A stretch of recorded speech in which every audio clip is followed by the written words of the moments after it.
Hello everyone, welcome to the Aurora Open number 5, the last one of the season.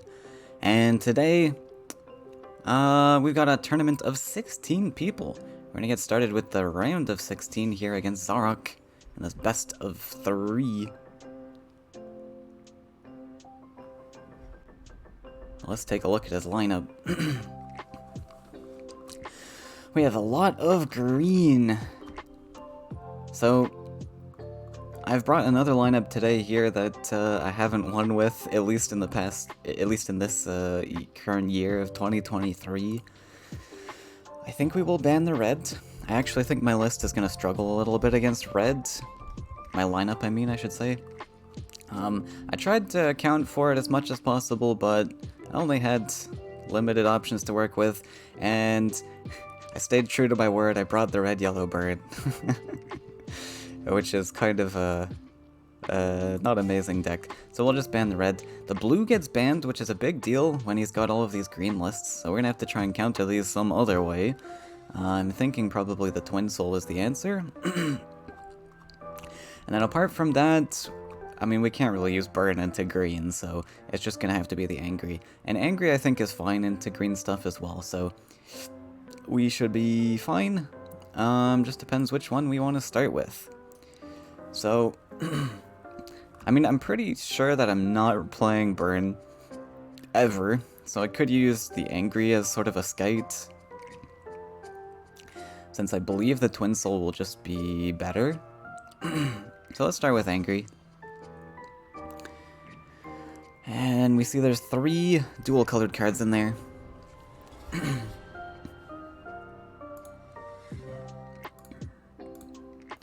Hopefully my audio is okay. I've messed around with the settings a little bit since my past streams. I noticed my mic was cracking a lot, and I'm not an audio guy. It took me a while to figure out why. But hopefully it should be alright now. We are against green-blue. If it's an aggressive green-blue, Wind Soldier's maybe okay.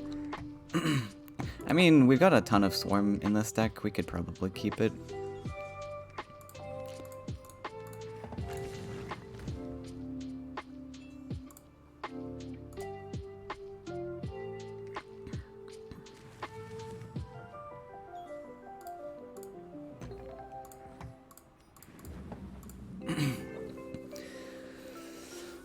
So we'll probably go opposite side, and we're gonna have to fight that side, I imagine. I guess we don't have to. Wrangler's interesting, though. This actually does allow us to fight sides, because we can just put Demon Wing on right side. Of course, this guy can't safely step here. And then we lose our Wind Soldier spot, which is annoying. Oh man, red, yellow, angry lands hard.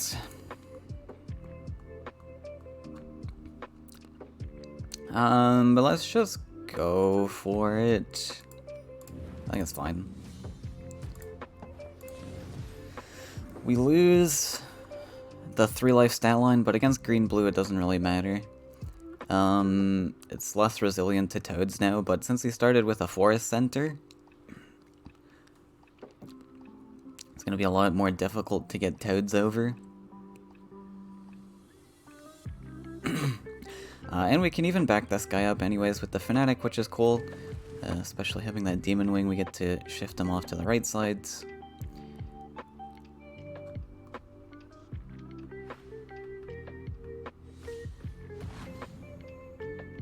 Creates the jumper. So, we could invest our mountain next. So, oh, what? Also, what? Okay, well, I wasn't expecting Stalker to come on this. Curious why I didn't attack the Wrangler, to be honest. That's kind of strange. With the Firebringer top deck, I think we can just pop over this side. It means I want to invest Fanatic, but which side? The existence of Stalker is very annoying. It could hurt me quite a bit. We'll see how that goes. This space is so also important though. He put a forest on the well spot, so actually we could just do this. Since we got 2 in hand. But yeah, his legs are a little bit messed up. There's no longer any jumpers that can come here besides Octopus.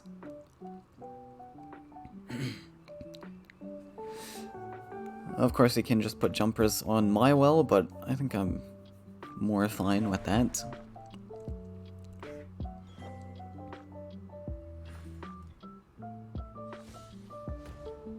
The boar dash. Another one, okay, well, fine. Found the other jumper. We find another Firebringer.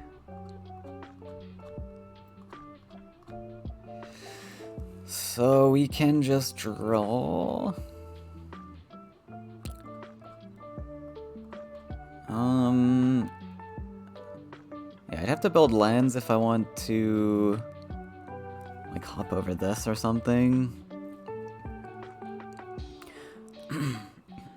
I guess it's not that bad. We can save the Wind Soldier if we want. Kind of really want these draws, though. Yeah, we're just gonna take a draw. So we'll use the Wind Soldier here, that's fine.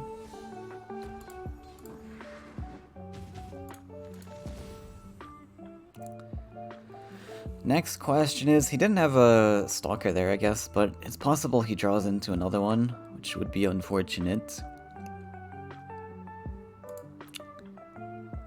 I think we have a little bit more time, though. So we will Ranger. I could invest the Campfire on the Fanatic, just to play around Stalker. It's not a terrible idea. We're on 5. Next turn we're on 8. Yeah, let's do that. Just to play around Stalker.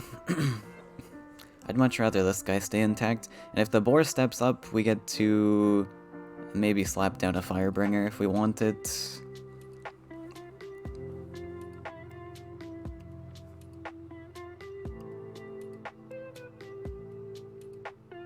Of course, I don't have a clean answer to that boar, unfortunately.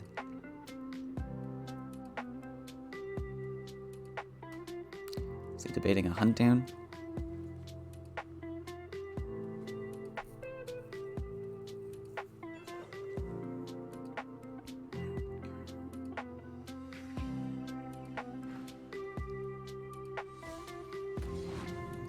And yeah, the Fugu's got to go backwards. Does use the hunt down. Alright. Very unfortunate, because now we just top-decked our second Ranger we could have used to deal with this. Oh well.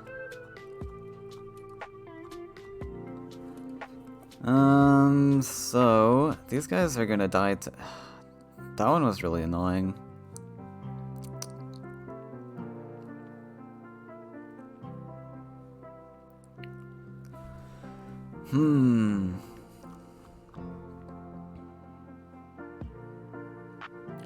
So I don't particularly want to hit this in.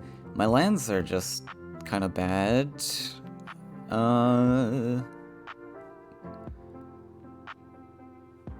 This will be 7 HP. Which is not good. We could make it 8 HP.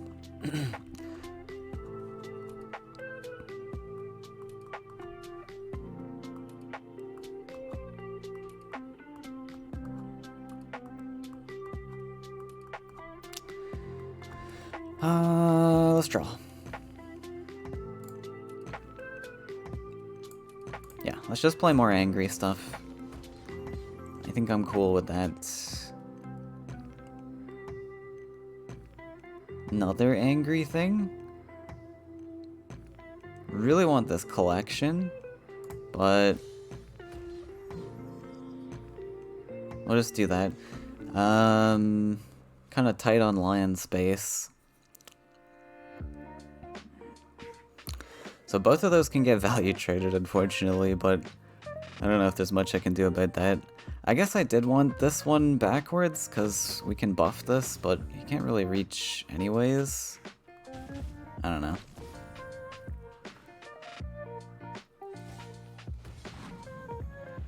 Oh, you built the land for me. Well, thank you. That's very kind. And that would be a nice pickup if I had the lands.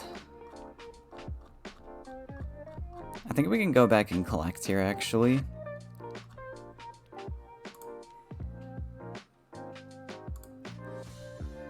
We will eel this and just collect. And then we have an option to Fanatic Campfire. And these Firebringers are getting large.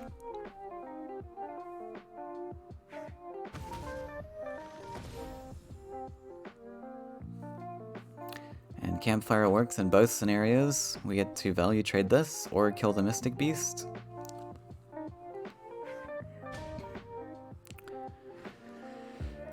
Second Mystic Beast. Man, that 7-1's so annoying. Why did I invest that Campfire earlier? So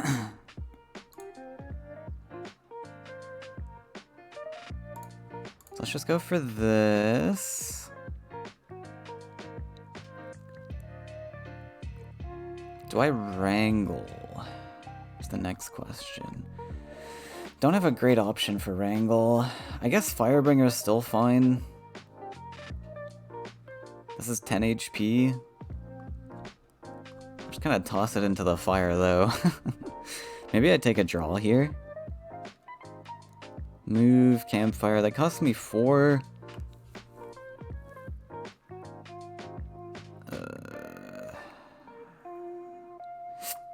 Wrangler just goes nowhere useful, right?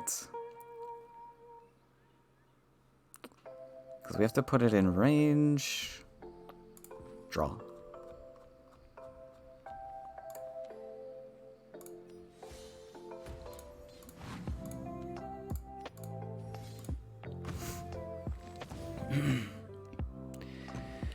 I guess we don't wrangle. I mean, we have the 3 with the Fanatic, but he just hops here. So what happens? Maybe we even bait the 7-1 to kill this?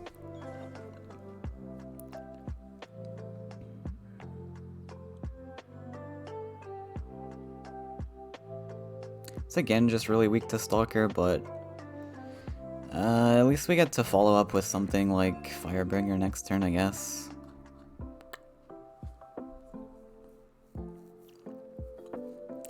Thankfully it's gonna be awkward to deal with the 5-1. Yeah, okay, so the 7-1's dead now. Excellent.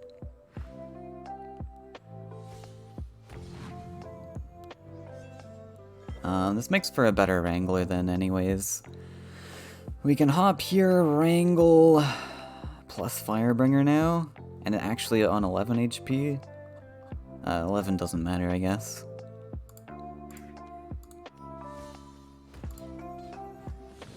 And we'll probably go for a +1 here. Oh, sorry, it's 12 HP because it's Wrangler, right? 12 does matter then, because a single Humbling Vision is not going to kill it with a single creature. So that's pretty cool.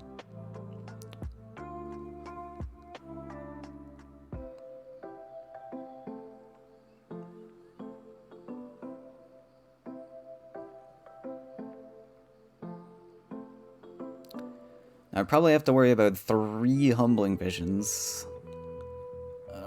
depending how the list is built.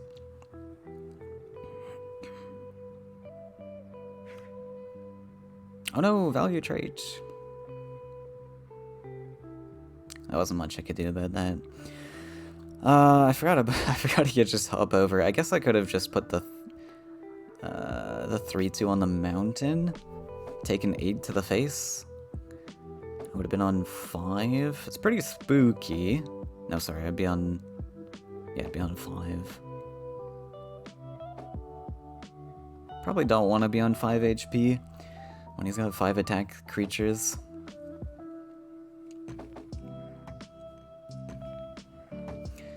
This is a Wind Soldier away from killing, so... Oh right, he can slap me anyways. Yeah, okay, I guess in hindsight I should have just stepped on the mountain then, because there's no reason not to. No reason not to give him that value trade. So I gotta worry about, like, shifting tide things. Wait, what? Humble's the 2-1? Really? This... I guess I'm dead here. That's unfortunate. Right, I guess that humbling makes sense then, because then I can't value trade with this one. Alright. We made a boo-boo. I can't even afford the Firebringer, so I guess this was just lost.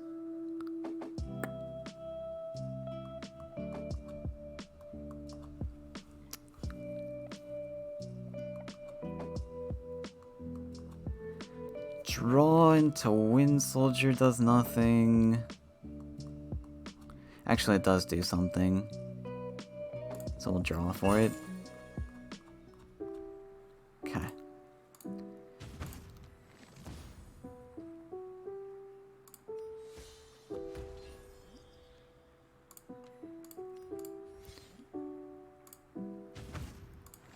Alright, well, show me the lethal, I guess.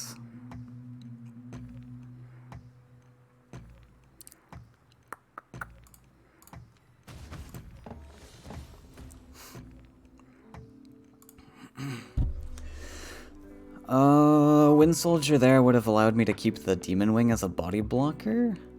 And we could have just hit the 4 or 5, but he found a lethal, alright. Was pretty likely at the end there. Okay, unfortunate. I think I played that pretty poorly.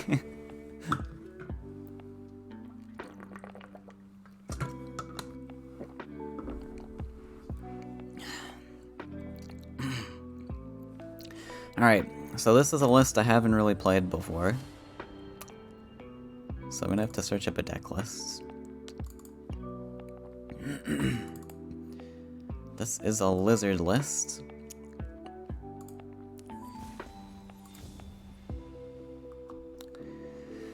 Iona's pretty cool.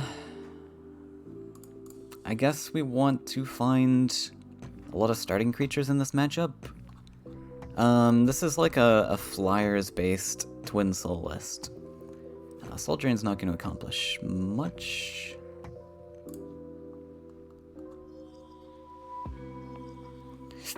Alright.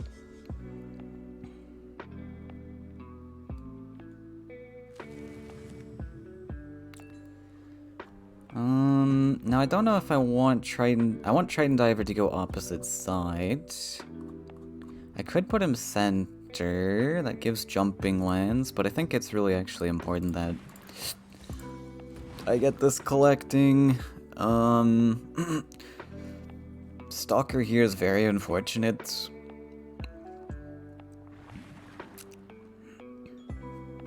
No Stalker. And Demon Wing pickup's huge here. So I think I'm actually going to threaten the land. One thing I could do is also make weird lands, so that he doesn't have hopping lands. All of my deck is like flyers, right? Yeah. So I don't need to care about well spots. I think that's pretty cool. And then we also threaten the land spaces, so we'll do that.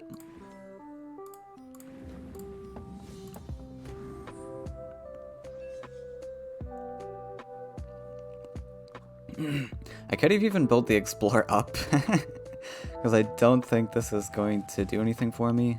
Access to this space is nice. Okay, where's my Soul Drain now?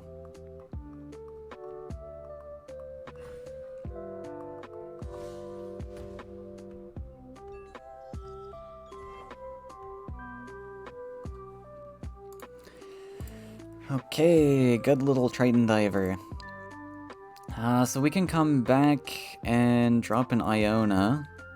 It's unfortunate we're one line behind here. We could optionally step back. But no, I think we'll just do this. And we'll build this way to gain access to our well with the mantas on the follow-up turn. With a lot of mantas to come down.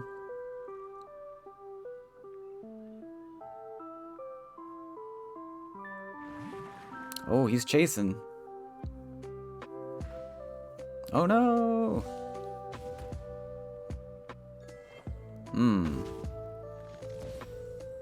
That's sad. Means our Demon Wing's safe for now.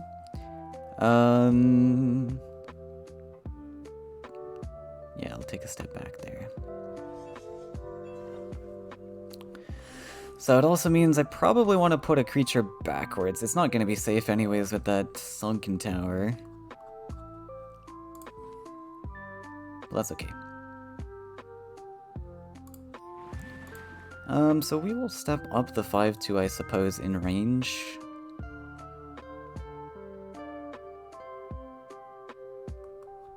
And just slap down all of these mantas, really. We could also go for double collection.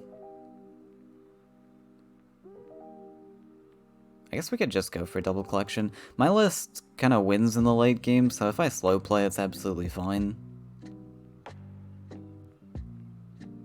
I want to chase this down, though, actually. I've got plenty of collectors here, it doesn't matter. Do we ever play the diver? 1, 2, 3. I only got 3 land. We can just full swarm, right? 1, 2, 3.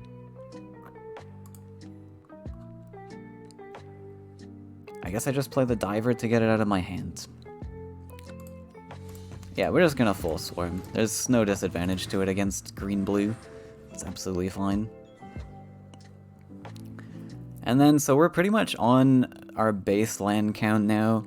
The only other cards I'm building towards is the Twin Soul itself. But that's about it. So I can probably draw from here, depending on my next top deck. We have Nightmare in the list, but that's more of a flex card. Yes, I think I'm safe to just draw from here.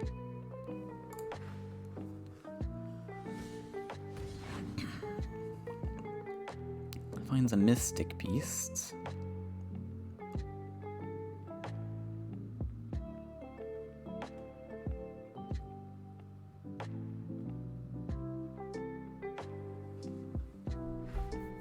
Oh, that's really bad.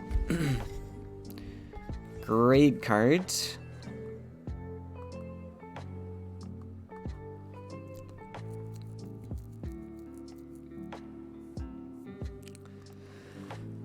We did top deck a Nightmare. We could full clear here. That is an option, but I don't know if it's worth the Nightmare.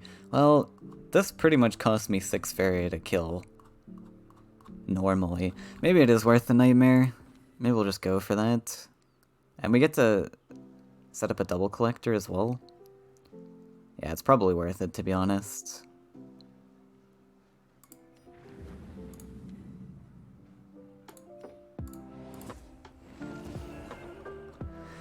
It's expensive. We lose the Iona in the meantime, which is annoying, but we get to set up 2 creatures that can't fight anything.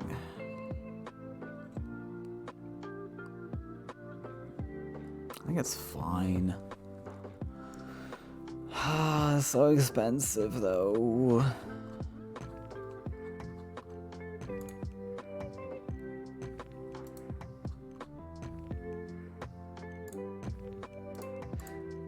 You know what? Nah.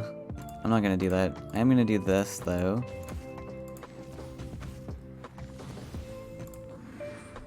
We're gonna make him invest, like, extra buffs or something. I don't know if that's a decent idea, but I think this Iona does a lot in this matchup. So I think I want to keep him.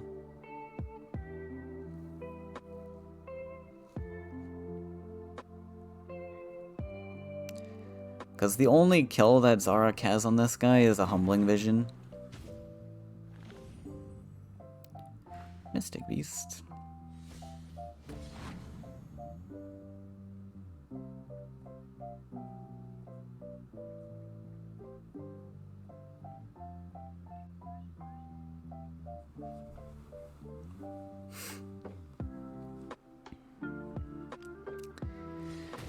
Uses a hunt down. Alright. And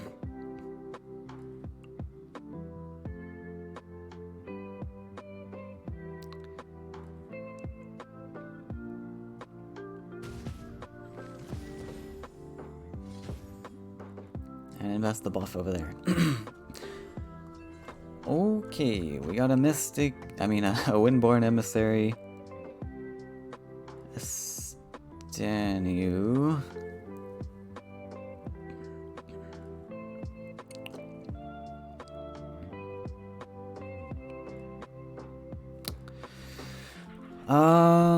So let's just put on the pressure, I suppose. We'll take this. The 6 HP is really unfortunate. We can't really put this in range. But that's not bad. We just take this. Take this. Collect. Build up to a Stanu next turn. And as long as we keep the Swarm, if we're threatening all these lands too, he can't really develop many creatures. He can put one aggressive if he wants.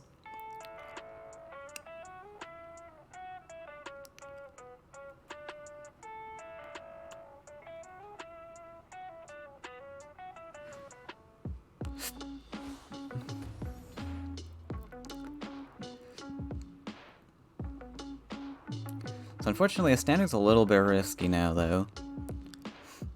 It's got a lot of Faeria to work with. And Hunt Down exists. Oh my. Where's my Nightmare now? Oh, Spirit Theft. It's a cool pickup.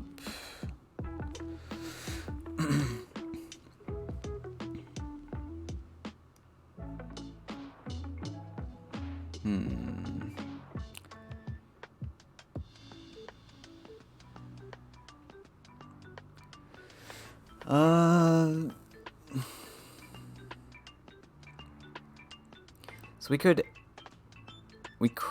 Stanu. Right, he can't answer this though without Humbling Vision. So I guess the Stanu's still kind of cool.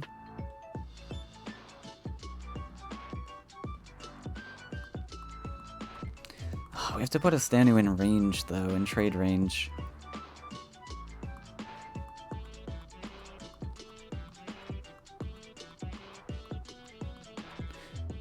I guess optionally...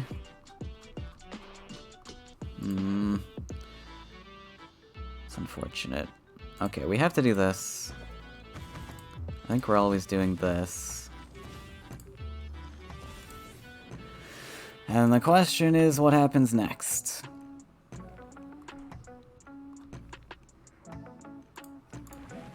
I'm dropping a Stanu, I think. He can't really answer that without, I guess all he needs is Humbling Vision. Yeah, that's pretty bad, actually.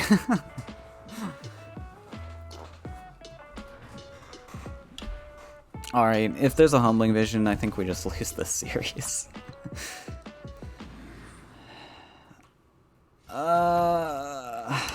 Okay, well that's not terrible.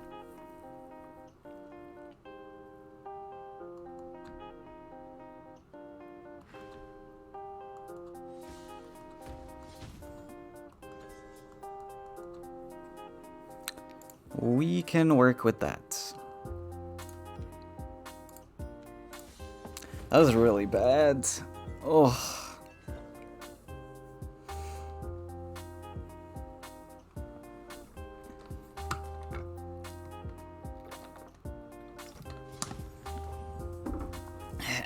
It's the time change. We started an hour later. I threw off my game. That's my excuse. What do we have to draw into? Twin Soul. Right, I can just +1 though, so I might as well message. Sick. Alright.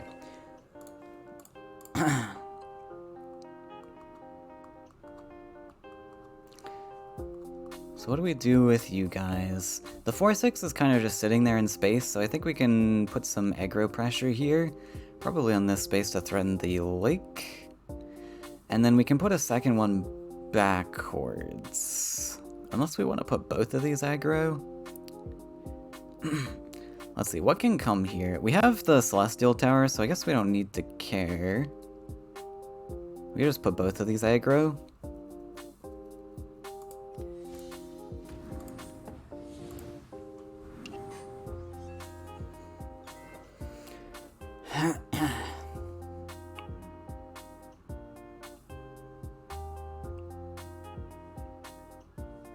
It's been on Aid Faeria for a while. Alright, 2 Spirit Thefts to top deck. Let's go, Spirit Theft.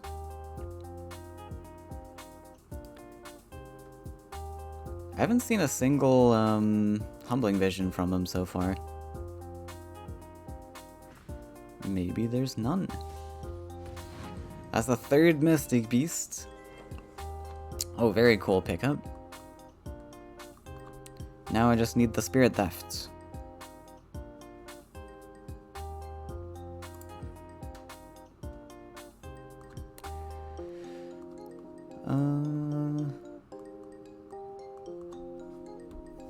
We still have opportunities to find it.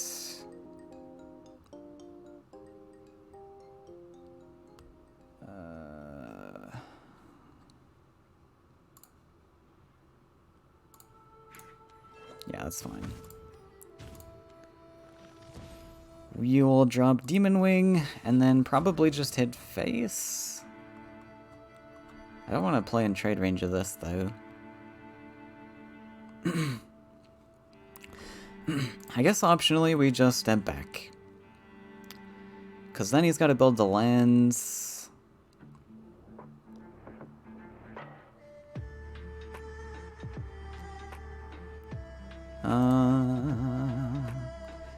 This guy can hop.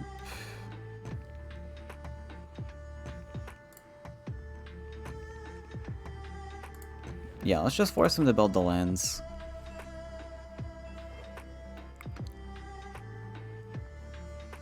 He's kind of desperate for extra resources here, so I think that'll be fine. I got 9 minutes, I guess, on my clocks.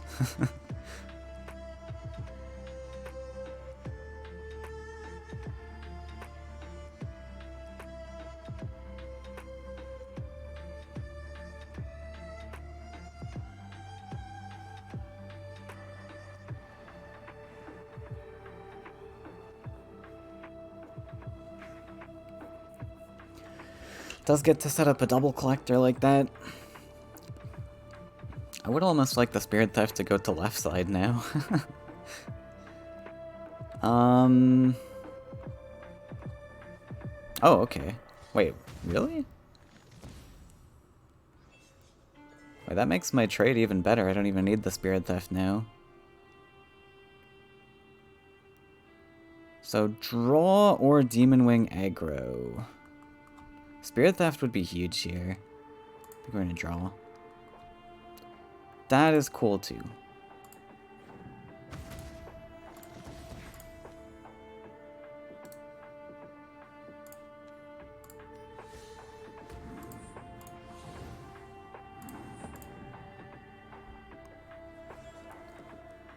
Seven minutes on the clock, okay.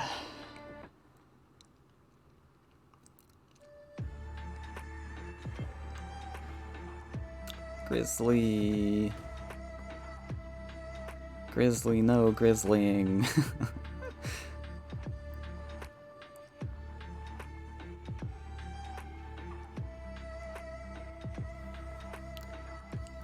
tumbles the 3-1.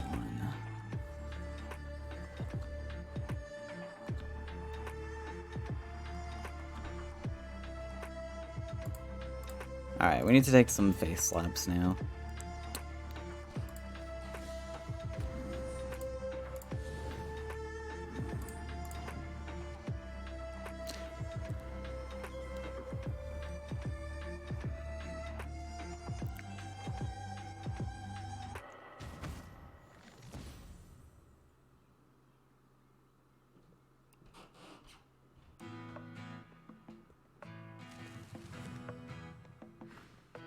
Another one. Oh no.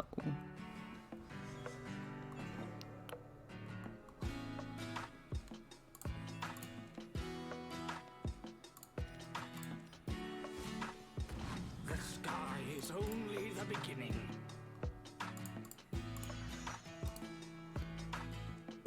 Soul Drain.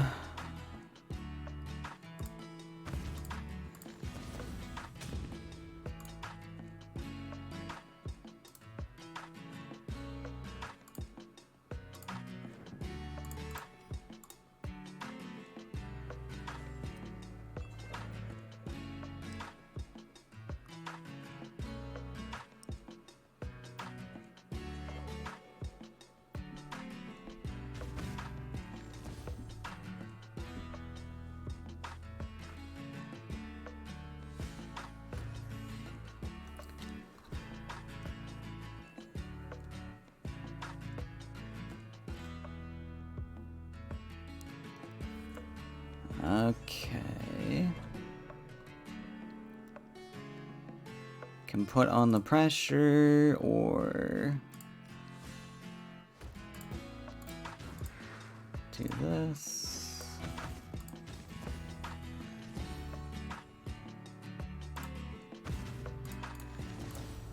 That was a mistake.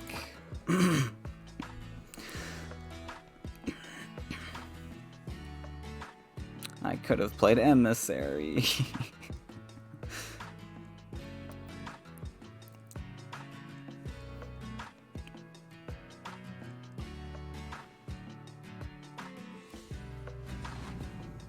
Or Demon Wing or something.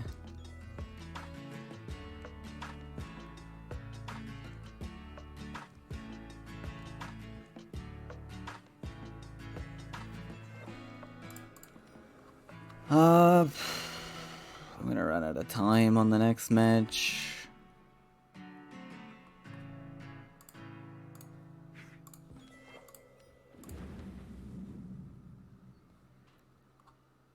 Demon Wing.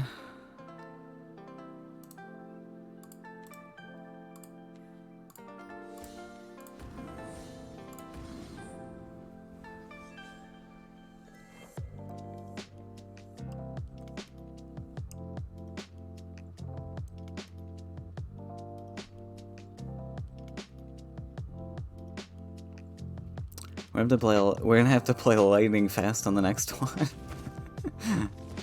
Oh, I'm so stupid. Wow.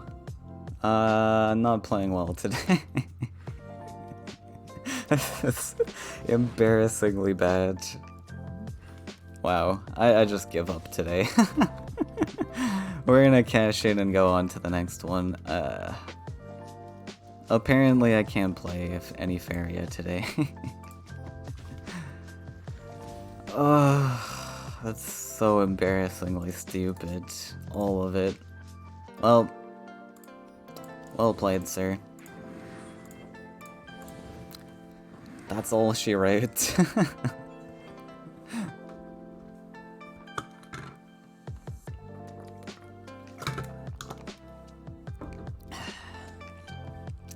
My head's not in the space today. We will just move on to casting, I think. We'll try again another day with this lineup. I think today I'm just not in the headspace.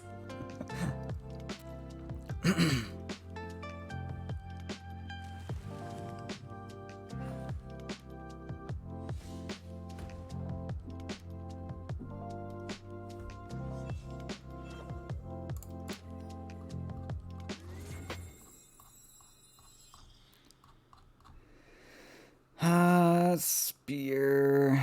Cube Guardians.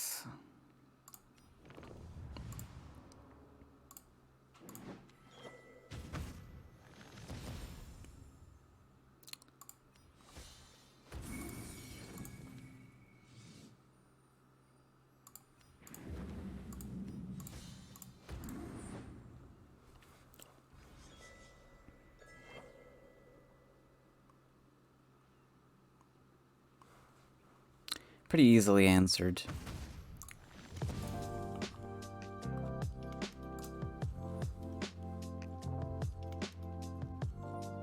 And then Stalker. We haven't seen 3 of them yet.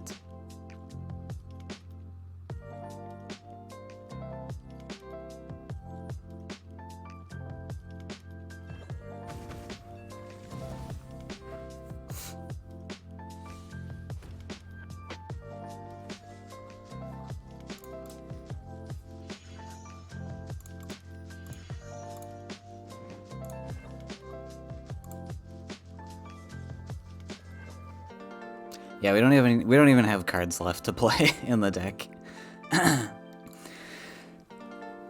We have 1 Nightmare left.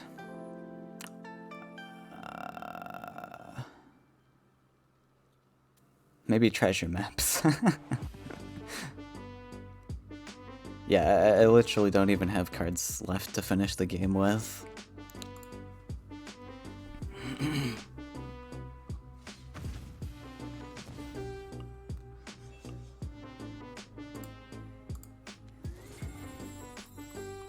Well, I guess we get this. So there's something.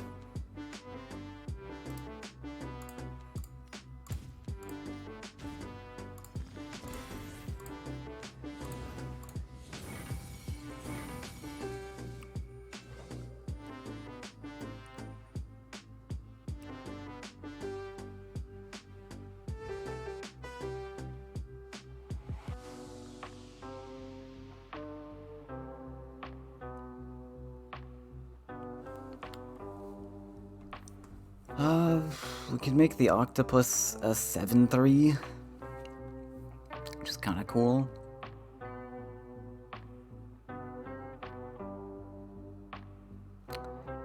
Five plus 7 does equal 12.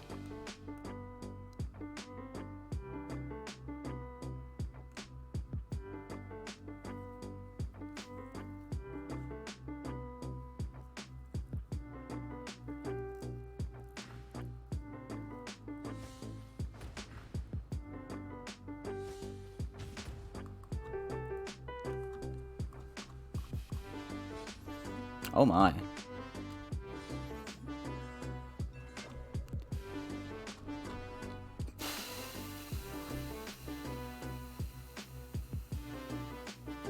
Well, yeah, that's it. Oh yeah, I can't even charge this. Fair enough. Well, that's all she wrote then.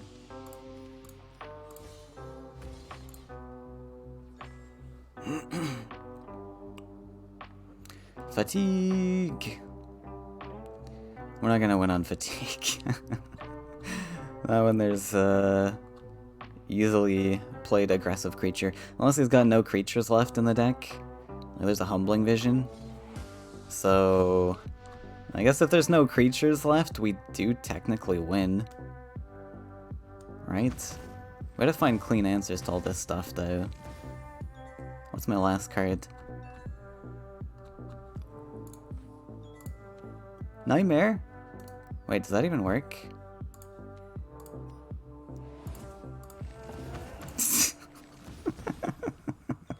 Alright, let's hope it's not a creature. If it's not a creature, we literally win the game. Oh, it's a creature. It's a... wait. It's a 2/4. That's incredible. Oh, I was supposed to double land to block Sunken Tower Ping. Did I lose the game from that?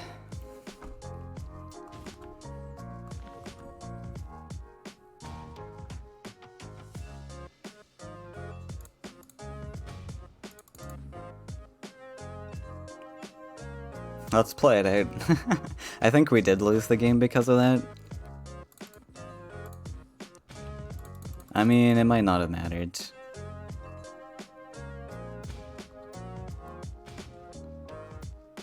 Let's see. 4. So I'm taking 5 fatigue. It would have been 2 life healthier? Yeah, it didn't matter. That was very close, though. But well played. Alright, so we will just move on to casting. It was not my day to play today. And thanks for the gift, Arrow.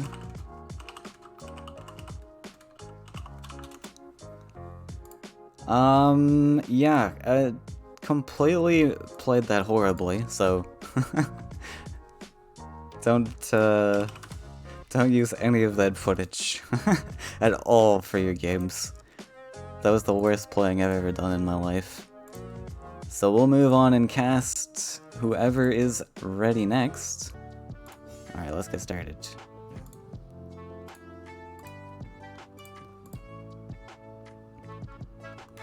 But that last match was botched so hard, playing into literally everything. Even the onboard stats with emissaries at the end. But anyways, we're gonna continue with the round of 8. Sashumara versus Zarok. Zarok locking in the blue ban. He knows Sash likes his blues. And also knows that he's got a very green heavy lineup, so does not need to care about the reds. Blue is going to be his only trouble here. And so Sash... Unfortunately, Sash has to ban one of these greens. Sash is going to have a tough time with this lineup. I never thought I'd say this, but apparently the mono green bring from Zarok is paying off this tournament. Mono green, or well, like green stuff. Usually not the play, but people bringing a lot of red-yellow today. It's gonna work out really well for him. But which list does Sesh ban? I would probably just ban the mono green. That would probably be the one that I'm most afraid of.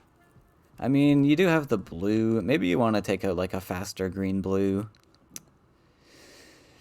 It depends how the 2 blue lists are built. Sure, we'll take out the green-blue.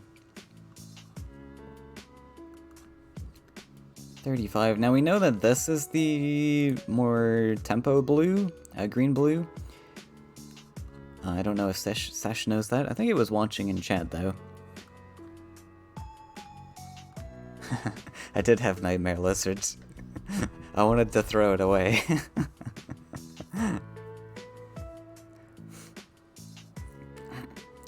Yeah, I'm not gonna lie. So, analyzing the previous series, I think the red-yellow angry was maybe salvageable, but it was, yeah, that was probably salvageable. The blue-yellow swarm was definitely a win, if piloted properly. And then, I don't know, we would have had to face either a mono green or the other green-blue, and like Twin Soul should be able to beat those, so realistically, I should have won the series if I was a good player. Alright, so we're starting with the green-blue into the red-yellow? One of the red-yellows?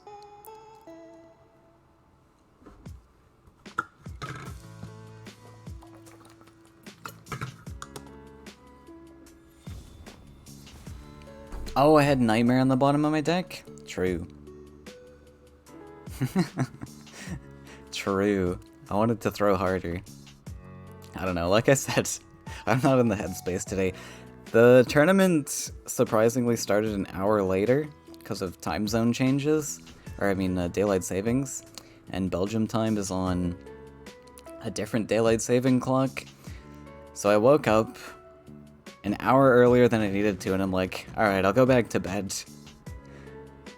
But I didn't really sleep. It was kind of like that state of limbo where you're sleeping, you're like kind of napping and not really sleeping. because you're awake, the sun's blasting in my face. And so I just woke up super groggy. That was a big mistake. I should have just stayed awake.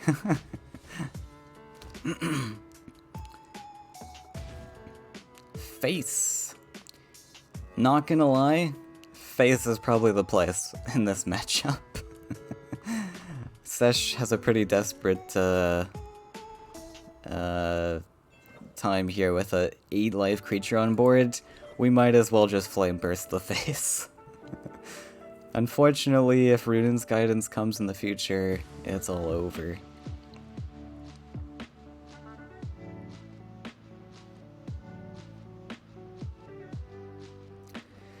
Third mountain? So, if Face is the plan here, I would probably just expect all lands to be built on right side. Maybe Scourge Flame exists in this. Is why he wants the third mountain. You don't really want to build lands for your opponent to step on. There's nothing you can do to like body block or anything. Unless he's got other stuff in the deck, but Sesh seems pretty hard set on the Face game plan. So I would want to dodge lands here.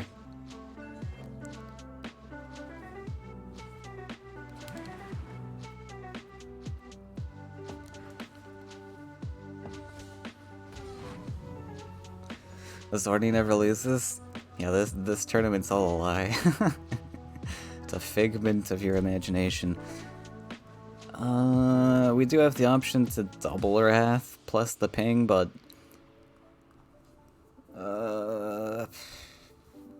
I guess that's an option.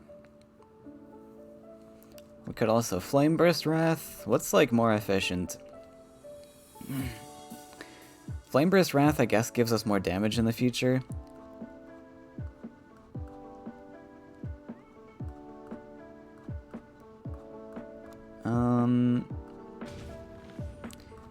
Yeah, I mean, you could also just drop the Grimguard and use that as a 2 damage source. I don't know, this is looking pretty grim.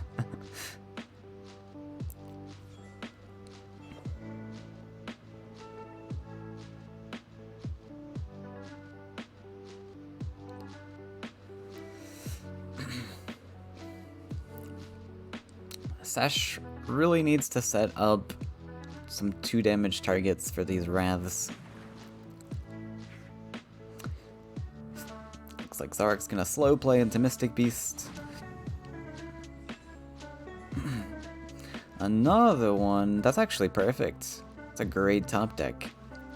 So he stepped back the 2/4, I suppose to try and fight the 5/5 maybe. It's a little far away, but he could have gotten this 2/4 in double collection. But now we can just Derelict Tower plus Wrath this, which is pretty cool. And I would definitely want to take that now and not play passively here, because if you play passively, then all these buffs start coming down, and suddenly you can't deal with it. Oh no. That was a really good play, I think.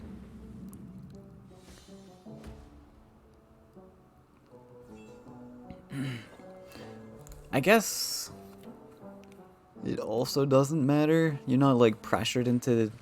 Well, no, you are pressured because buffs. Buffs very important to play around.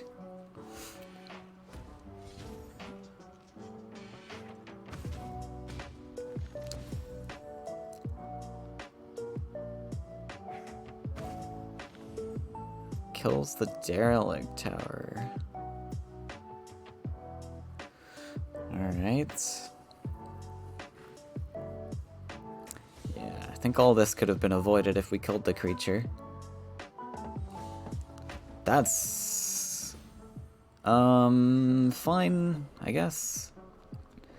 I mean, I think we just take the trade. I really want to set up Wrath targets. I don't know if it matters that much, though. Aren't you just, like, dead here, though? 2-turn lethal on board.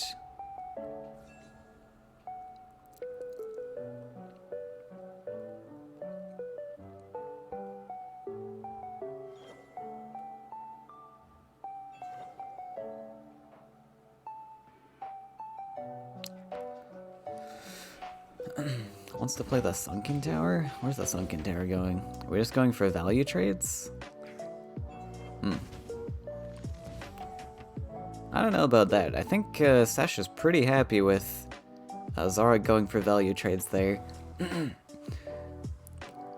Cause Zarek has now just set up Wrath targets for Sesh. And Sesh didn't have to put any work in for it.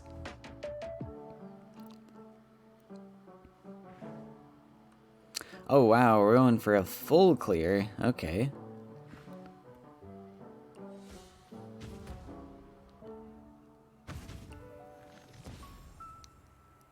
I mean, it probably doesn't matter.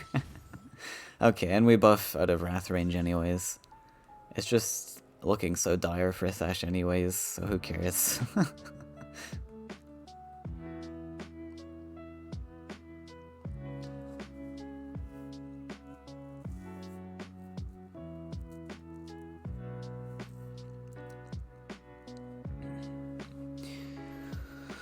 Rebel Slinger!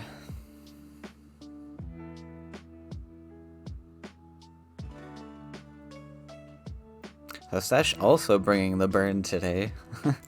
Amazing.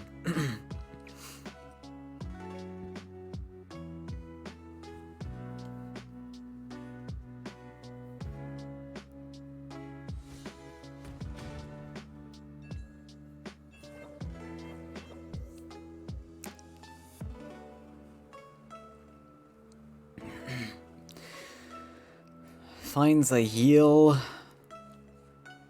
That was inevitable. So just a slow grind to victory here.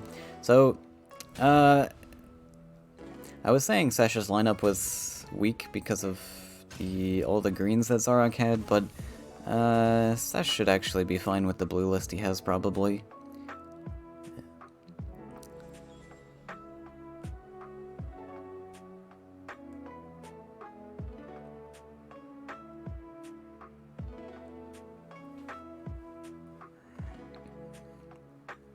Mono red burn.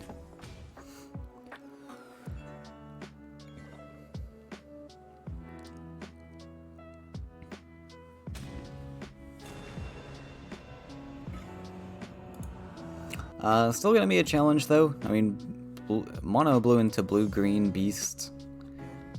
It does depend on the blue list, but that could go either way. This is really unfortunate for Sesh also. He's got a counter with the blue, potentially, and then... Unless this is red, yellow, angry, but it's 2.7. He counters with the blue, and then he gets countered back with red, and then he loses the answer to the green. So, he's gonna go with the red, yellow. 33, 36. Totally fair... Potentially. I mean, Angry should do alright into this. If it is, but 2.7... It's gotta be like Husk or Mex or something. There's 2 dual colored cards in this. Oh, he's switching maybe. Okay, going with the blue. 2 dual colored cards. So I can't be Angry then. That's gotta be Airbot included in there. Does Mex have any other dual colors? It doesn't. So it's not Mex. Thunder Eel. Let's see. We've got Thunder Eel, we've got Scourge Flame, Airbot, maybe Scourge Flame, Husk.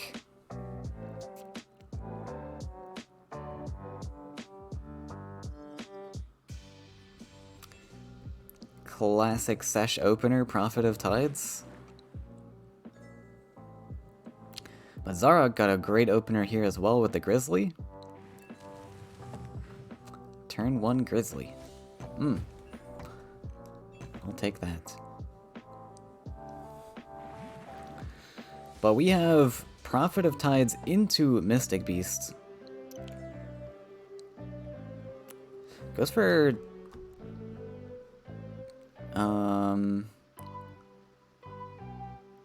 Right.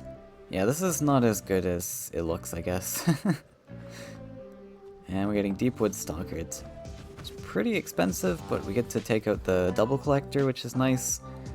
We have to put the Mystic Beast in between wells, but I guess we want to collect for a while anyways.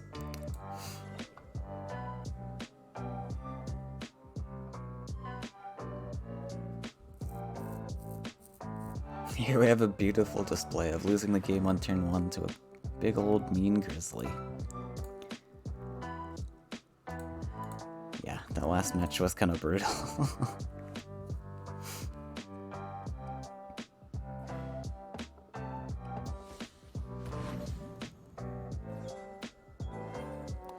Ooh, Colossus. So we cannot play Tide Lord yet. One shy. If that Tide Lord had the Prophet of Tides had survived, we would have had Tide Lord this turn, which would have been pretty cool.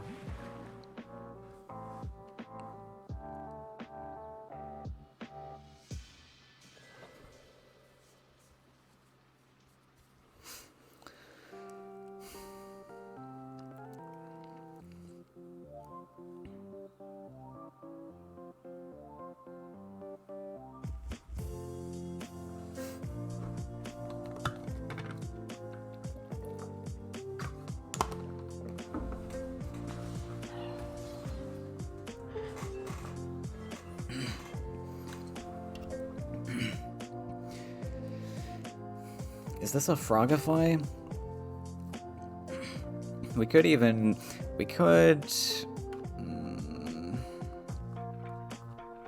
could potentially go for a tempo play with Colossus. I don't think it's worth it though when we have Tide Lord in hand.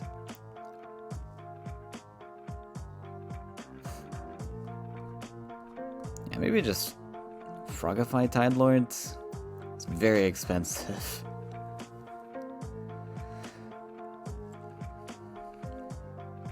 This is why Humbling Vision is so powerful. Like for 3 Faeria, or like 1 Faeria cheaper, you get the exact same effect as a Frogify in this scenario.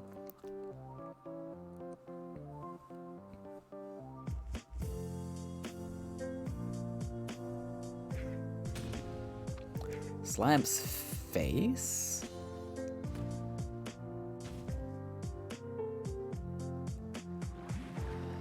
Ooh, I like it. That's a very cool line.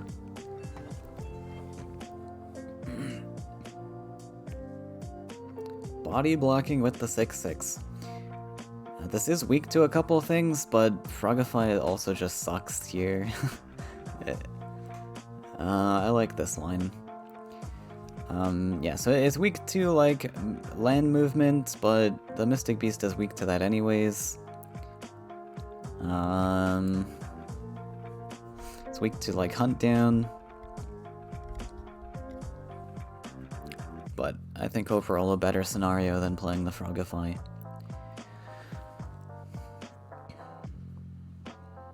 Does not find any of those tools though. Zark's gonna be pretty desperate to fend off these big jumpers. Looking good for Sesh. How does he deal with this 6/6 with the cards in hand? Didn't even draw a buff. So many buffs in the deck, no buff drawn.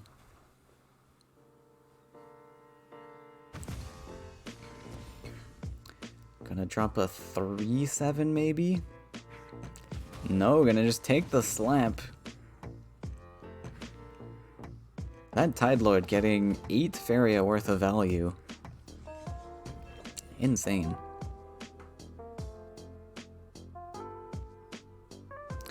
We do have another 5 HP creature to deal with though. So how are we gonna manage this one? There's no shimmying out of range of this guy. Well, technically you could.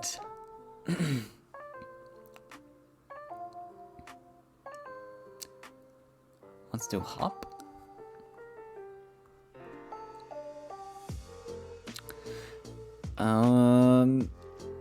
I mean, honestly, you could just go for face hits here and not care. You can always go for a value trade with Mystic Beast in the future. Hunt down again is still kind of scary.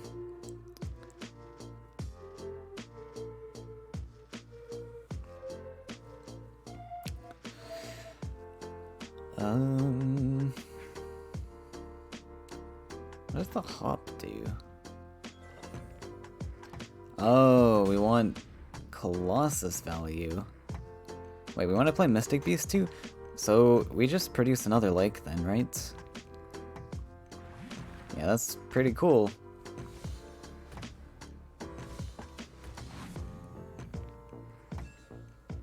Yeah, alright, I like it. It's a tempo line, and we get a very nice discounted Colossus. Our 4-4 we kind of just give up for free, but that 7-7 on face is pretty huge. We haven't seen any Humbling Vision from Zarok, so... Or sorry, was there Humbling? I'm super out of it today. I don't think we saw Humbling in the last series.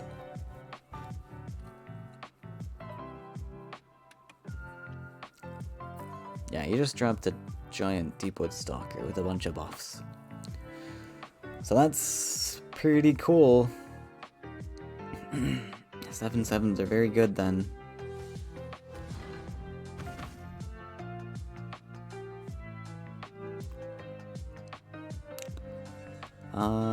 GG?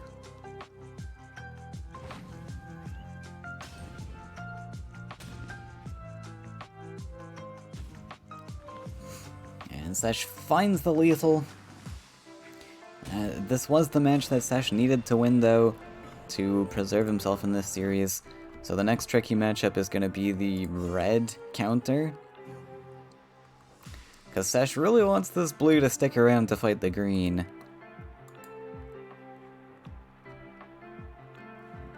I think I was predicting this was maybe Scourge Flame. Trying to think of what other, like, dual cards you would run. No way Sesh brings 2 burn lists. Maybe he does, though.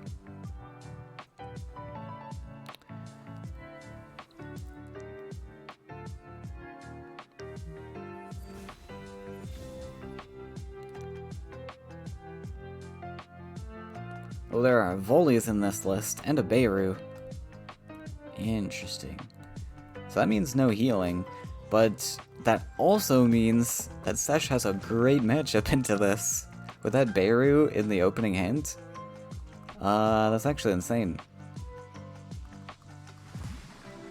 We have a massive taunt we can slap into these underground guys.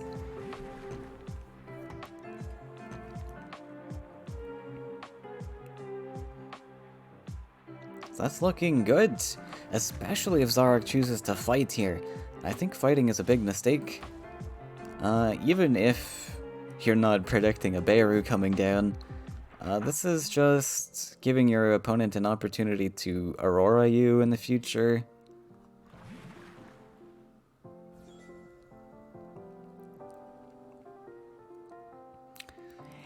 And he's going to invest the mountain in lake range, which means this Beirut gets to gobble up one of those. Oh my, this is just a game over on the spot. Incredible.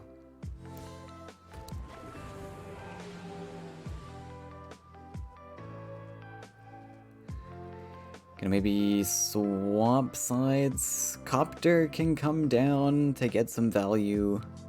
Not really, though. Copter's pretty bad. Yeah, I don't know if the hop is necessary. Oh, yeah, I don't think the hop is necessary. Top deck Horsemaster's pretty cool here, though. We get to double neutral, at least, and get some value. Unfortunately, the Horsemaster would have to go backwards, but...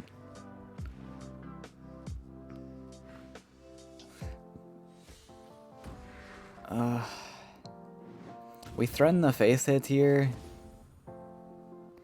Like, Sesh really wants to take this hit on the healthy boss. But then face hit.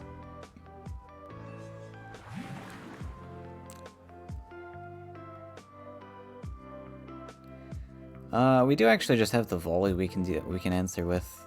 That's actually kind of cool.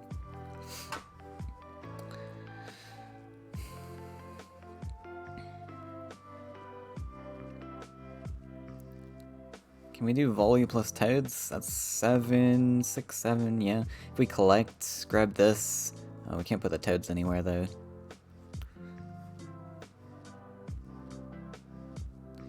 We could Ninja Toad to do essentially a full clear here. And then threaten the mountain again? Yeah, I like this. That is pretty cool. Get to threaten the second mountain, and there's nothing that Zarg can really do with just a Horsemaster on board, and still a 7 HP Beirut.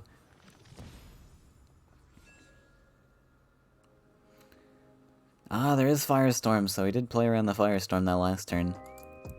Firestorm and Copter, though.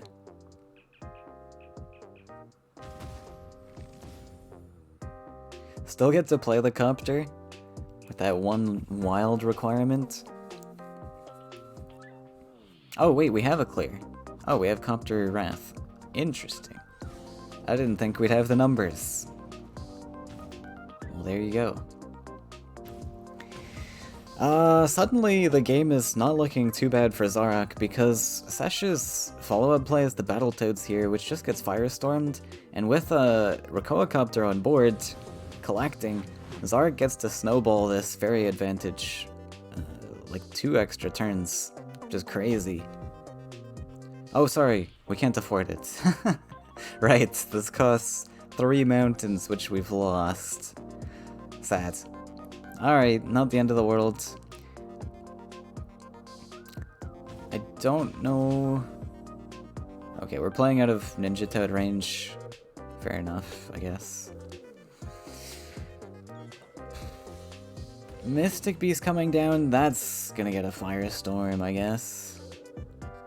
Or we just go for Gary now. That's a pretty cool Garrett in the future.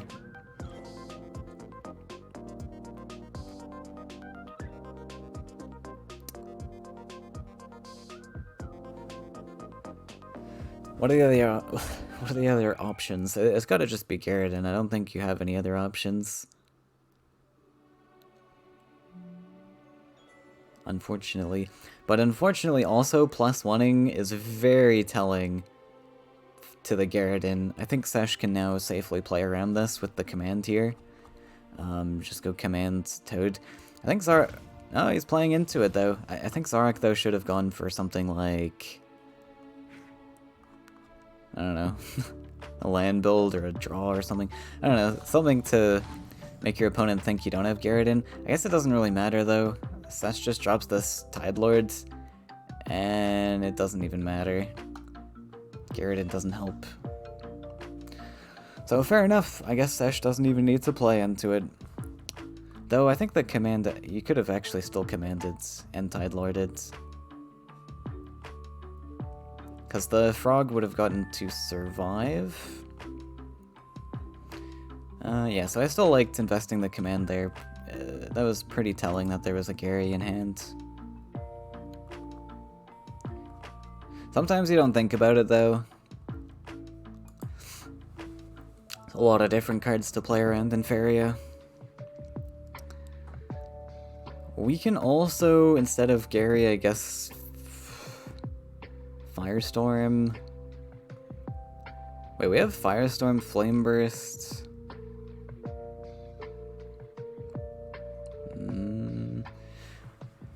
It's not great.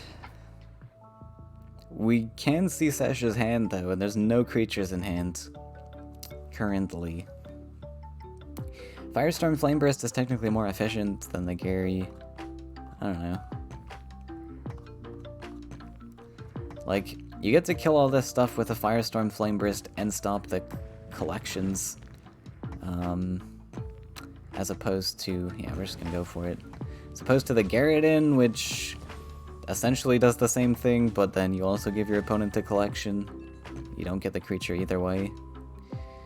We do find a creature, but it's only a Prophet of Tides. So that's a top decked Cypher's Wrath waiting to happen into Axe Grinder.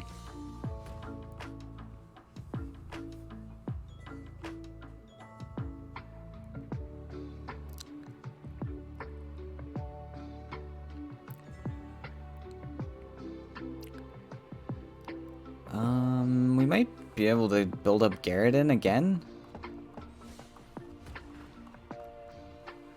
Double Axe Grinder, I guess, is okay. I kind of liked building up to Gary, I don't know.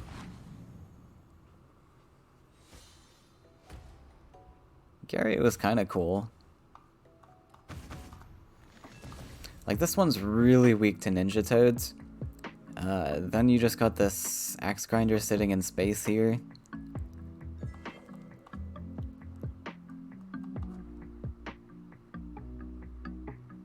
It's not the end of the world. Another Axe Grinder. Again, pretty weak to Ninja Toad.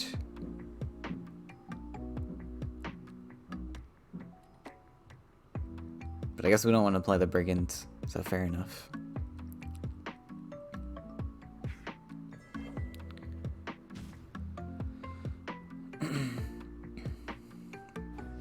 Sunken Tower.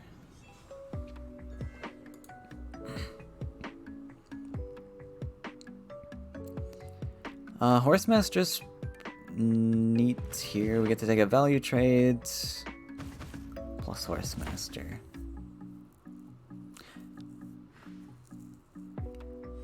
I wouldn't have minded a double neutral here, though. Wait. Oh, yeah, so what I wanted to do was double neutral. We could have had the Axe Grinder on this lake space and then and then had a neutral in between the wells. And then that allows our Axe Grinder to step over and double, not double, but just single collect if he drops a creature there.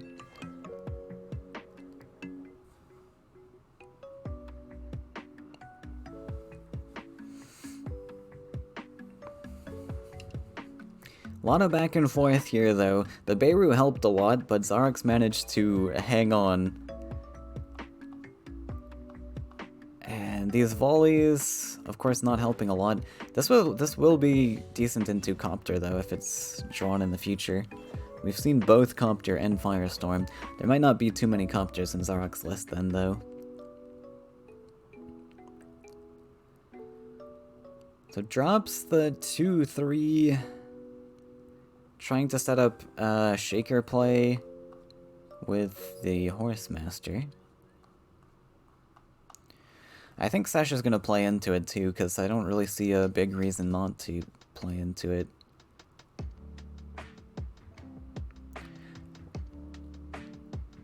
The follow-up play with the Battletoads is a big bait here, though. Let's see, can we double Shaker next turn? We've got 6 with the hit. This will survive. So that's 8, 9, 10, 11, plus 1, double Shaker. Let's see if Sesh plays into it. That would be huge. He's not going to play into it. It's also just a Garrett. Oh god, Sesh, no. It's also just a Garrett waiting to happen. Volley stops the double Shaker. Yeah, I like the volley better anyways. Flame Burst. Thank you, top deck. This game was like lost without that top deck there. Flame Burst Shaker is a nice cleanup. The volley... Okay, so yeah, volley is actually pretty huge in this matchup. It's done a lot. It's done a lot of work. I had 2 damage potential from Mono Blue. I mean, you do have access to Ninja Toad, but...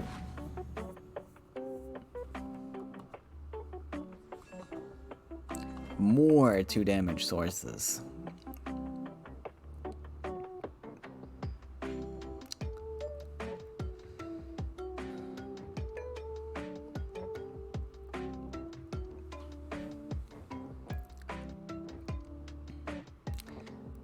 So, I think... Zarak here is still behind. We really need to build up more value with AoE clears to come back into this game. So I think either just +1ing or drawing. I think +1ing I would do because our hand's pretty expensive. We pretty much just need to get value on board now. Top deck's a Wrath. I would probably just pass here, keep the Ground Shaker here even to threaten the mountain space. Looks good. We kind of bait Sesh into playing more stuff now.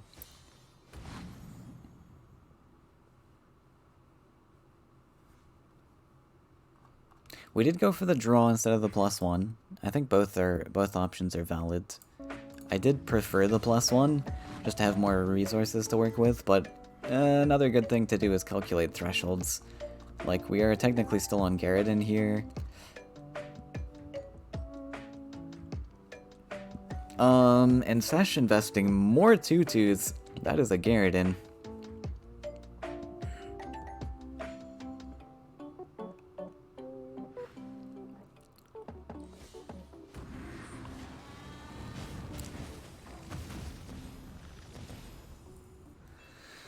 Though it's a pretty awkward Garrison.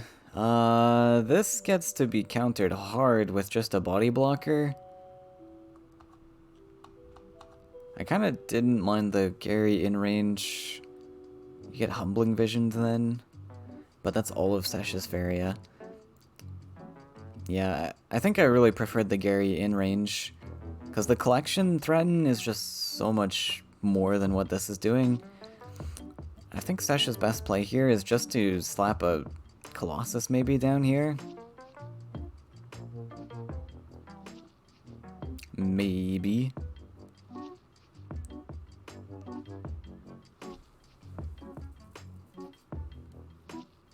Just go back and collect, drop a Colossus.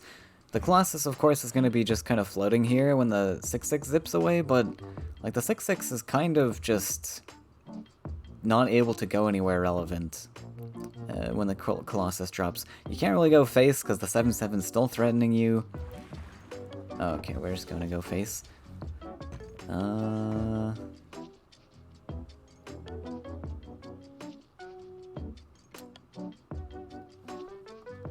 So let's see, if we Wrath, he's on 13. I mean, I think we race here. We actually just win with a race. He's got a heal, I guess. We have a heal too, though.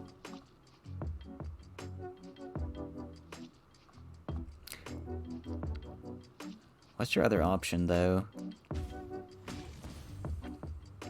Yeah, I like just going face. The other option, I guess, is collecting, but you don't really accomplish much.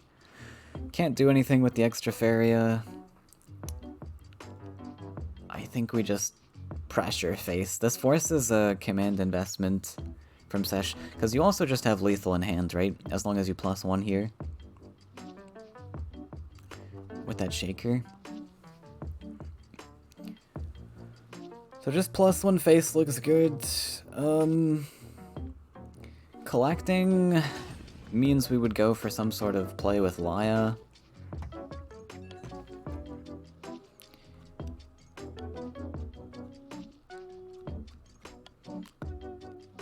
Sesh doesn't have a bad play here, though. We get to do Profit +1 command, which is cool. And that might just seal the deal, but I don't think there was anything else Zara could have done about that.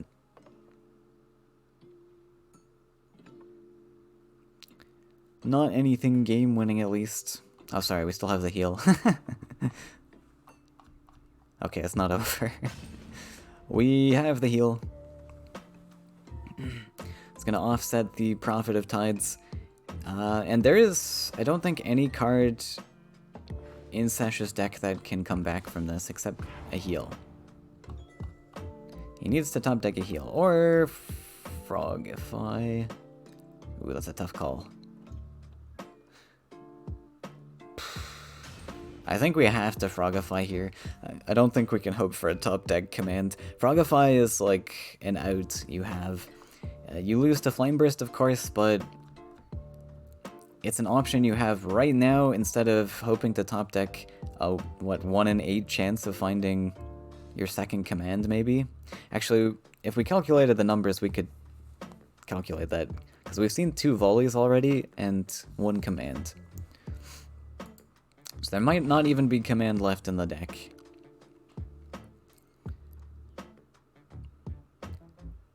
And then 4-4 just takes the Laya.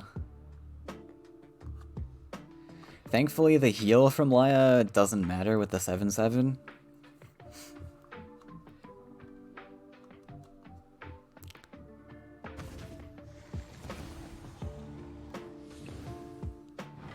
Pretty close match, though.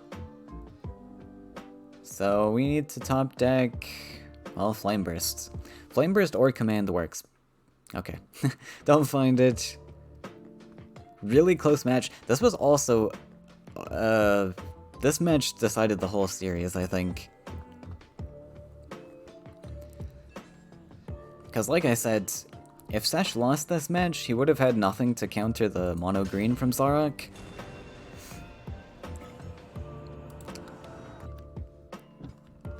But Zarok losing this match means Sesh does have that counter, which is real unfortunate. I think that series was decided in that very match. Very close game. Very close game. So there's 4 neutrals in this, and Laya was one of those, so there's actually only 1 command. Sesh didn't have any other commands there.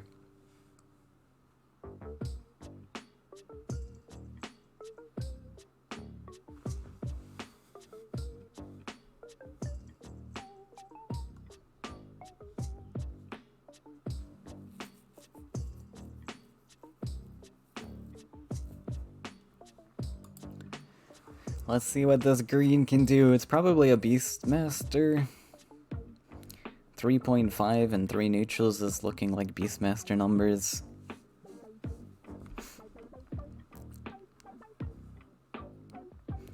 We pretty much know all the cards from Sash's deck, except maybe the number of Ninja Toads. We've only seen 1 Ninja Toad so far.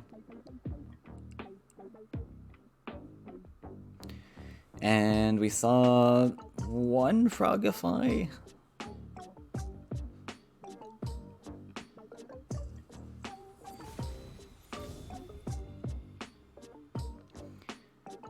Oh, there's Seek Shelter and Emissary in this list. Okay, so not Beastmaster.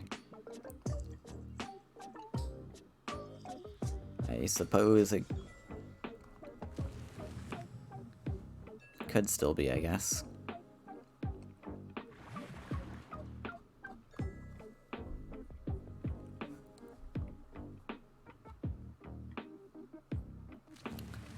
Another Prophet opener, plus the Aurora. This is a pretty big starting hand from Sesh. That's gonna be kind of brutal.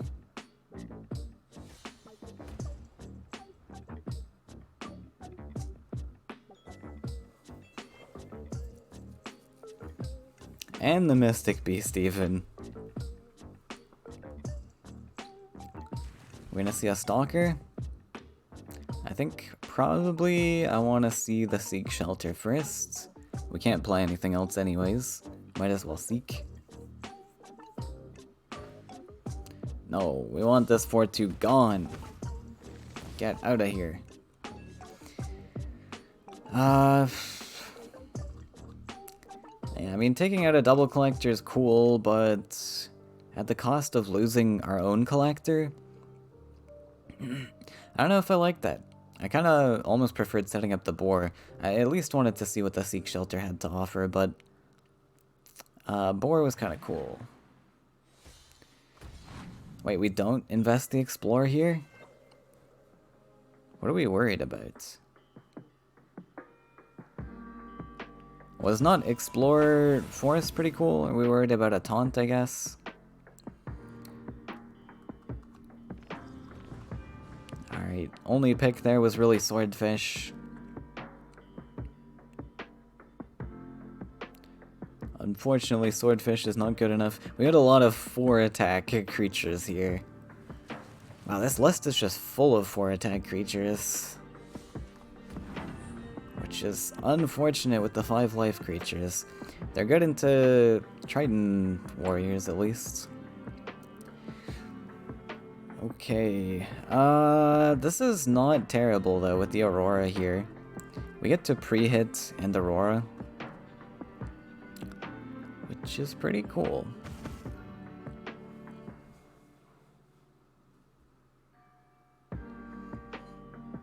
And that Explorer allows us to get Aurora on left side.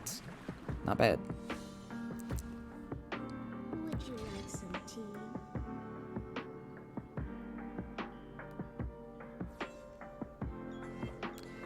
Okay, it is a Beastmaster list. And now we can turn these 4-attack creatures into 5s. Great.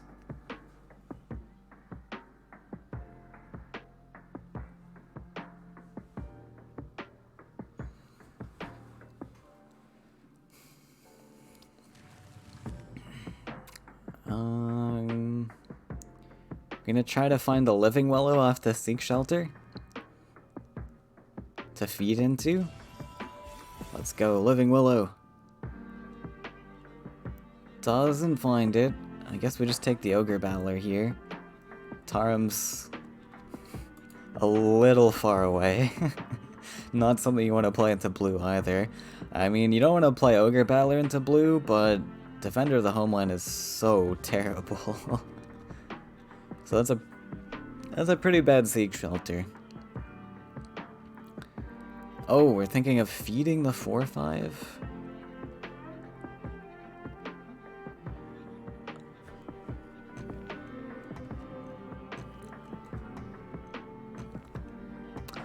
Also, this forest investment so early is kind of a mistake as well. If we had found something to body block the 6/6 with, that would have been huge. We didn't, but that would have been pretty huge.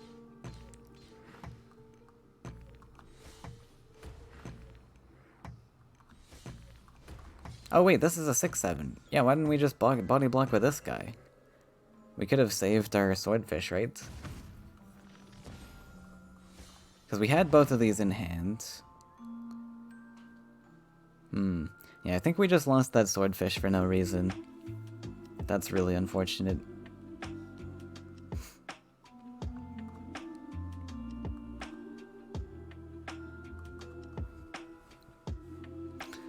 And that's gonna hurt a lot, but we get to swing back with a Deepwood Stalker into this Triton Warrior. That's pretty cool.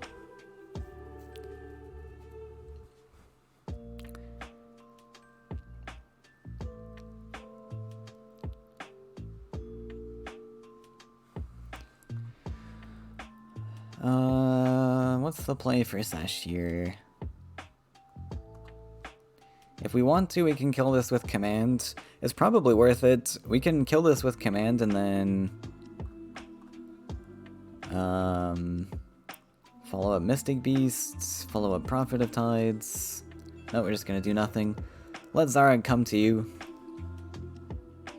Also fair, I suppose. Picked up the Deepwood Stalker, which is not terrible. We can actually just use the Stalker to clear. Oh, we probably want to clear the 1/1 though. Fair enough. We'll go for a full clear.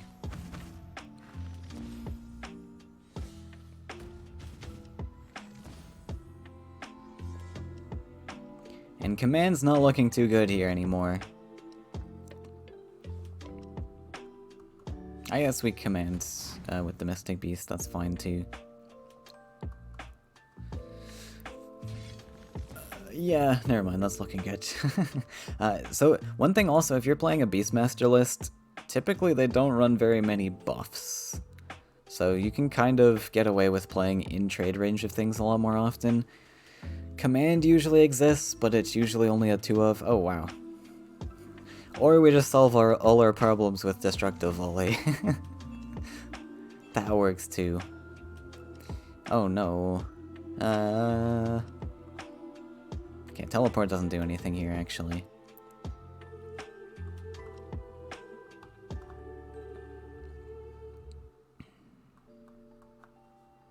You know, feed on Ogre Battler in the future is not looking terrible.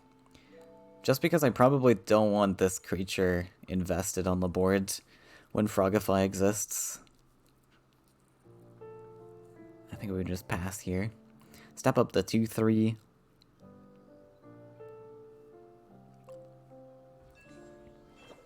Or not.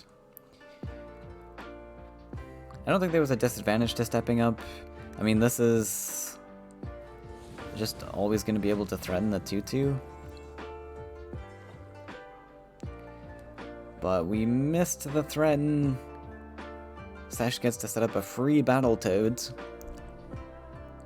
All these little decisions can add up big time. As we even saw in the last match. Like, that last match was so close, and it was really anyone's play. I think both players made, like, some subtle mistakes, right?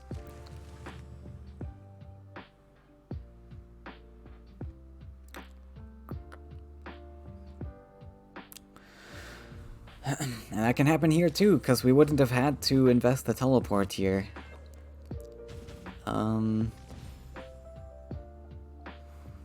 I think Sesh still would have invested the Toads last turn. He would have just put one backwards if the 2-3 was up here. And maybe the play was still to teleport anyways to clear, but I don't know about that. I probably would have seen a clear on right side. Okay, Frogify is top decked.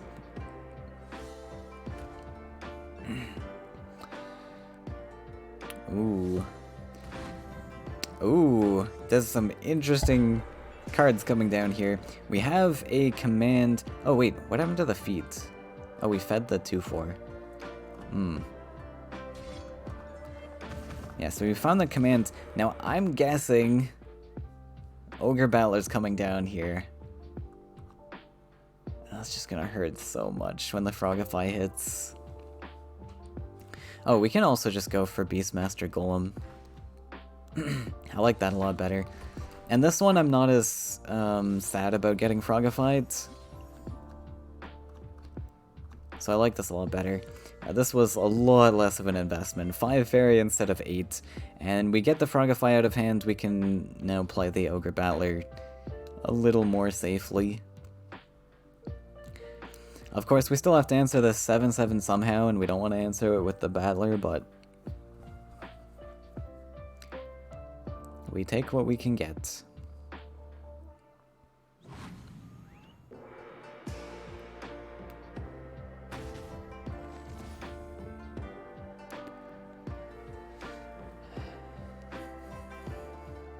We don't have enough for the Battler, but maybe we can top deck another Golem in the future.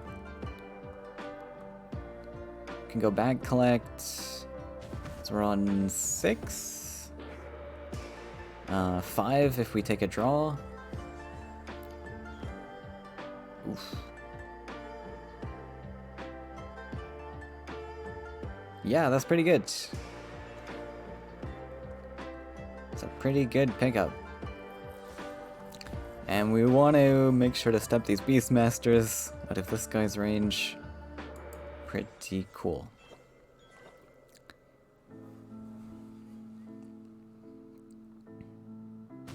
Unfortunately, the Mystic Beast just stabs back here. He doesn't really need to care about this, but it's some slow pressure we apply to this right side. And Sesh can't do a lot about left side. Ninja Toad? Oh, we're going for Tide Lord. Okay, sure. That's not awful. We had to put pressure on left side. Hunt down. Why are people running Hunt down in Beastmaster nowadays? I saw this from Sesh last time. This just is not good in this list, right? Like, what targets do we have for Hunt down? It's literally unplayable. Like, oftentimes our Stalker dies. Also, Stalker paired with Hunt down is just garbage. It's like 4 damage for such a massive investment. So realistically, the only target in this is Grove Guardian, unless you're running Grizzly. But I haven't seen either Sesh nor Zarek running Grizzlies. This is just such a terrible card as Beastmaster.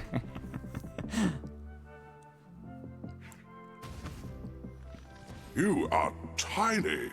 Oh wait, he stepped back the 6-7? I guess to threaten the 6-2.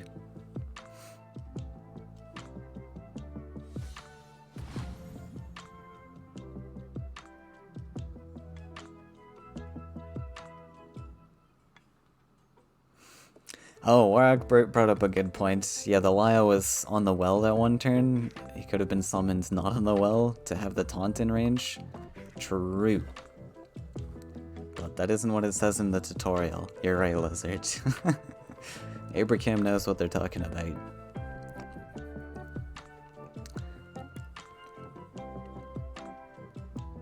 Oh, what happened? I looked away for 2 seconds. And we have 2 6-6s on board? Pretty huge that the 7-3 survived this long. Oh,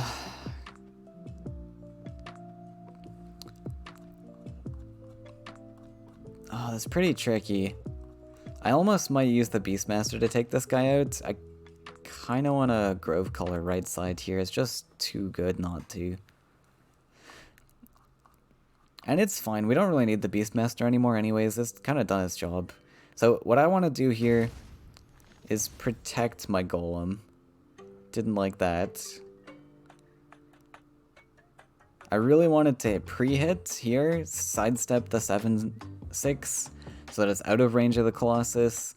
We take the value trade, and then we take the Grove Collar to trade with right side. This keeps our Golem safe, keeps the Emissary safe, keeps the Grove Collar safe, and we take over right side. And that's a pretty convincing board position. Sesh does have a Ninja Toad in hand, but we don't care too much. Another thing, though, to consider, I suppose, is once this does die, Grove Collar's 5 HP, so we get the Beastmaster buffs, but taking over right side was just so huge that turn, I feel. Like, you don't know that Ninja Toad's in hand. I don't know. This play just feels kind of weaker, overall.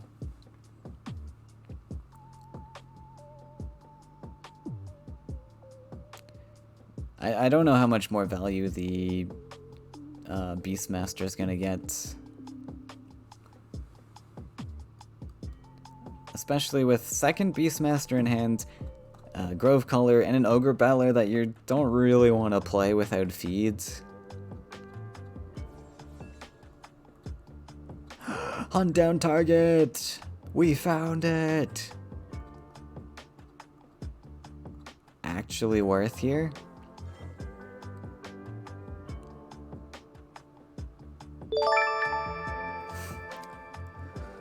Thanks for the follow. Met Kiddo. We were building another forest. Oh! We're doing a spicy play.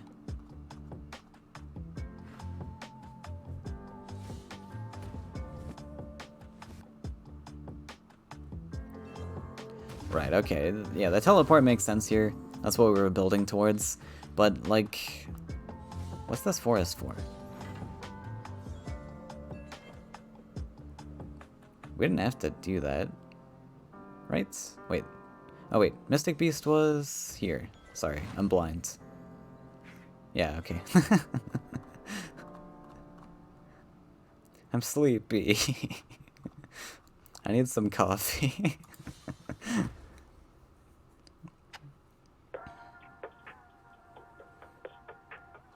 Man, I am more out of it today when the tournament started an hour later than I am usually when tournaments start an hour earlier.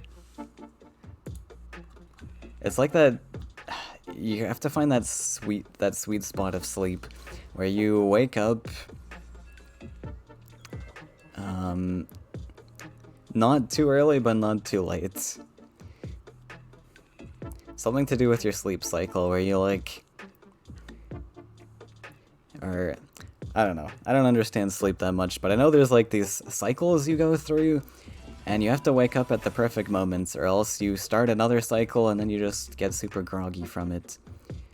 Does the monkey help? Monkey's pretty good.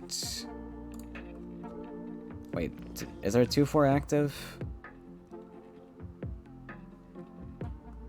I mean, we just go for monkey. We don't need to take the trade, right? Because it doesn't even accomplish anything anyways. Oh, and it's a beast! We have another hunt down target.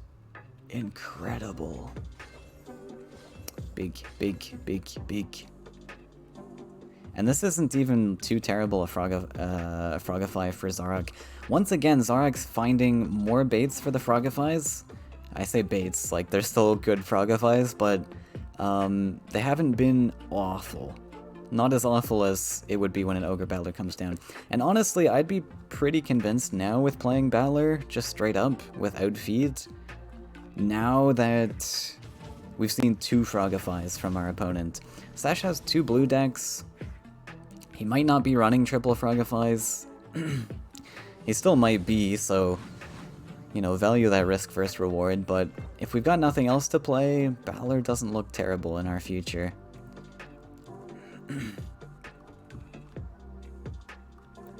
We're running out of cards here, though.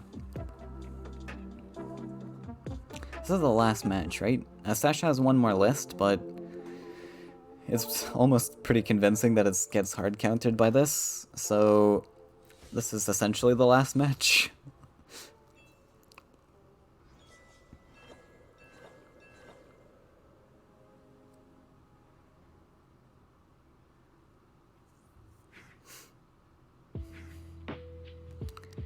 Though I think Sash is gonna run out of tools.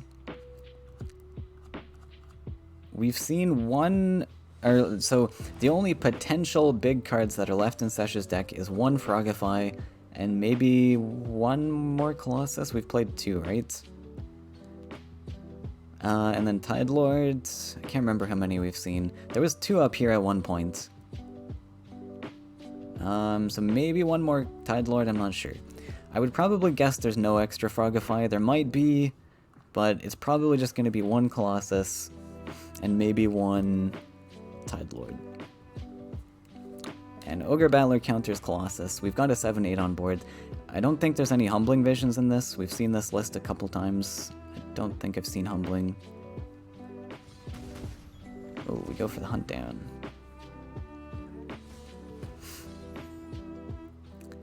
Hunt down to get an aggressive creature, sure.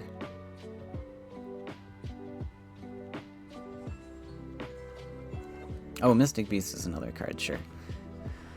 This is big-ish, but now all of Zarok's creatures are 5 attack. It's not that big anymore at this stage in the game. Water Ellie, gross.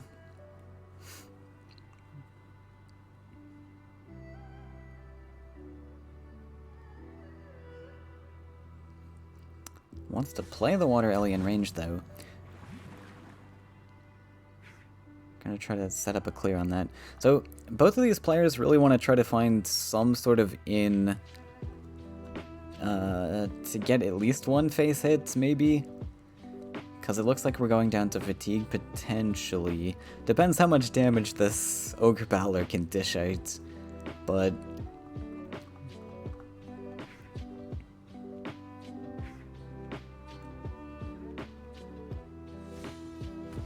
yeah, I think the setup is fine from Sash. We'll just hop on the forest there. We find the numbers to clear this side, we find the numbers to clear this side while also maintaining an aggressive position here. Because, yeah, like I said, players really want to get at least a face slap to compound with that fatigue. I don't know how much chances Sesh has here, though. Even if he finds the face hit, it's going to be so difficult to fend off all of these Grove Guardians coming now. And he gets to protect the Beastmaster with a taunt. Very cool. And that's a 7. Really important number threshold. That's a 3-turn lethal. Oh, finds a Beirut. Does that do anything? If only we could afford this. This would be pretty cool right about now. That's super sad that we're 1 shy. Zara kept the 9-1 in range. I think that was a bit of a mistake. We could have saved that. Forced the command investment or something.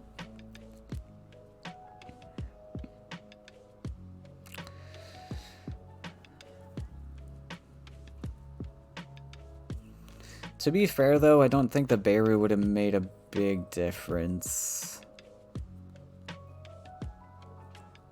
Because we're almost pressured into putting the Beirut defensive if we had the Faeria for it. And then it's just dead already. It's dead on board. I mean, we'd have to invest the land as well. Like, we'd have to have 2 Faeria in our bank extra right now, because we would have needed the land to build and kill this Beastmaster. Otherwise, Beirut's dead on board. And even if it survives, it's really not doing that much. A defensive Beirut.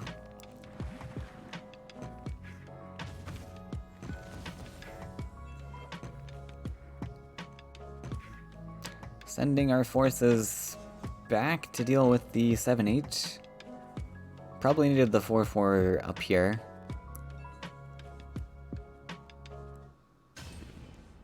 But no, Zarek doesn't care. He's got another one where that came from. Oh, this one's only 6 power though.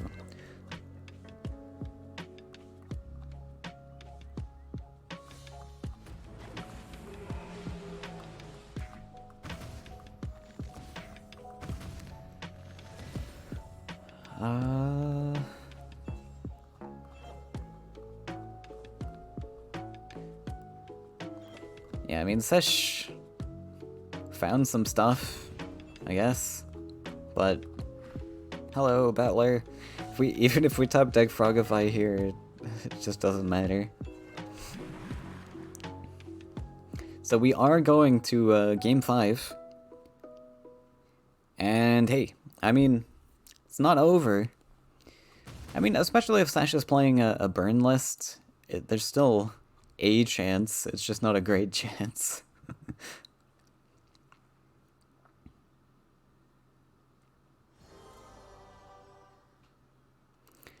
And both players with plenty of time on the clock to finish that match. So this was an exciting one. We're gonna see yet another exciting one at least.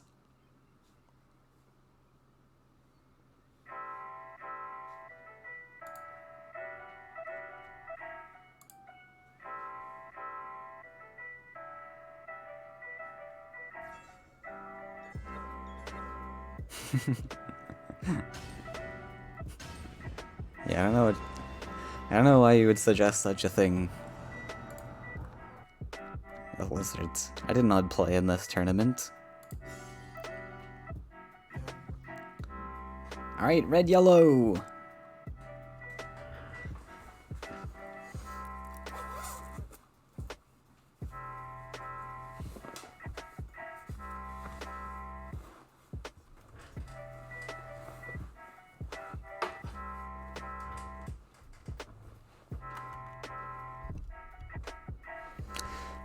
I am a little lost on what the archetype is, just analyzing from the numbers. It's gotta be, I don't know, Husk. It has to have either Airbot and Thunder Eel, or Airbot and Scourge Flame. So I don't know, maybe it's like a eel, maybe it's like a eel list. Could be that too. But because it's so cheap, I'm guessing it's like Husk. It's gotta be like Husk Burn.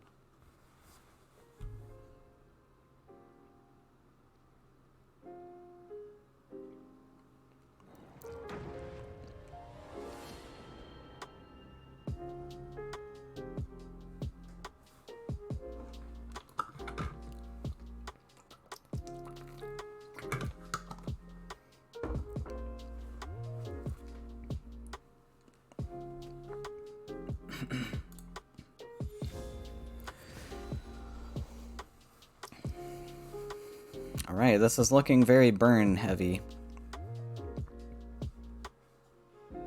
I don't know. Triple flash ones? Oh. What? Okay, I'm confused now. Not a clue what this could be.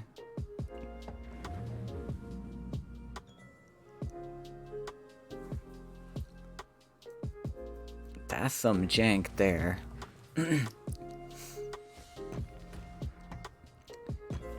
A starting creature. We had the ancient, or we had the Deepwood Grizzly start in that one match, and we got the Emissary start this match. Very cool.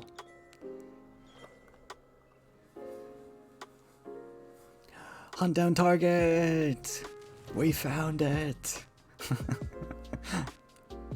Training.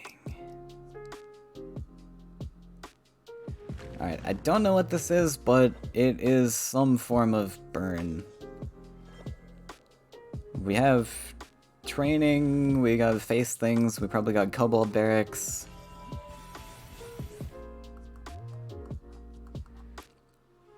And then I guess one of those dual colored cards is the Hunt down target! One of those dual colored cards is this, and then... Oh. Okay. Yeah, I mean, that one makes sense, I guess.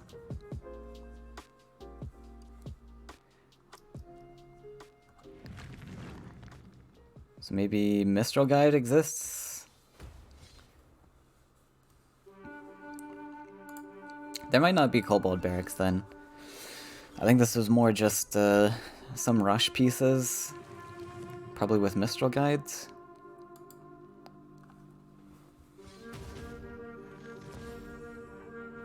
More hunt down targets!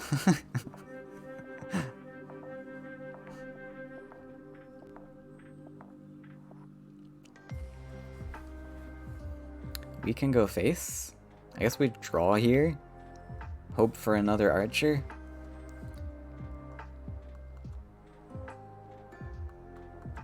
No, we want Scourge lands now. Guess we don't have to be impatient here. We always have this line anyways in the future. As long as another taunt doesn't come down.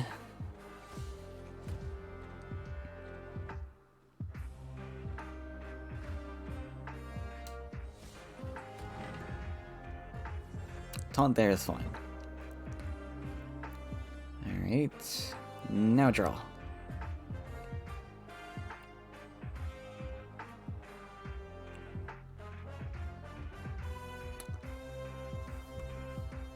So we have 3. Yeah, I mean, just draw and see what other options we have available.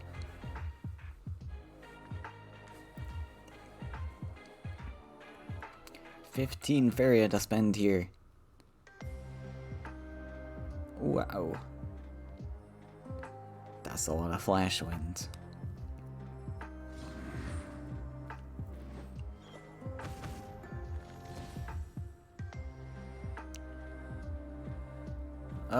We can just keep the 1/1 there. He's kind of body blocking. I don't think Fnatic does anything for us. What does this do? Oh, steps on the forest. Sure, okay, fine. Hunt down target! Wow, this is just a relentless swarm of Grove Guardians. Oh no.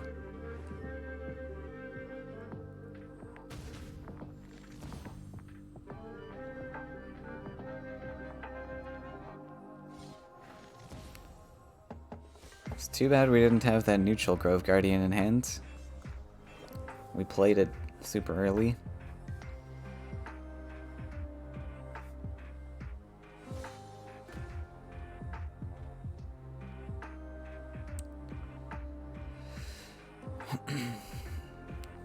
Kaleem works.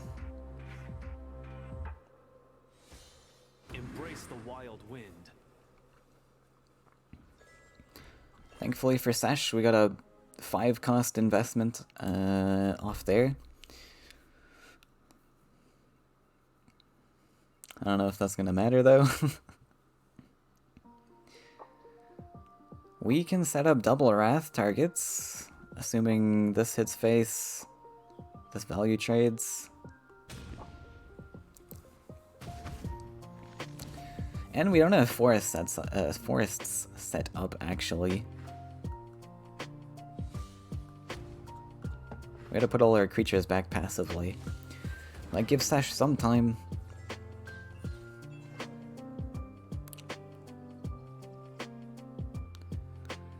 Sandstone Explorer.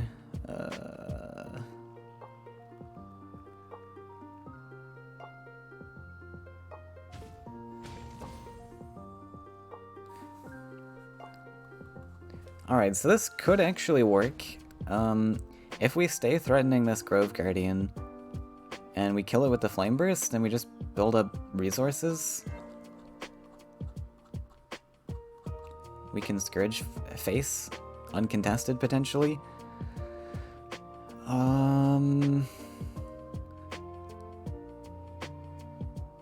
Yeah, just hop the 3-2 back. That looks pretty good. That actually looks like a decent setup.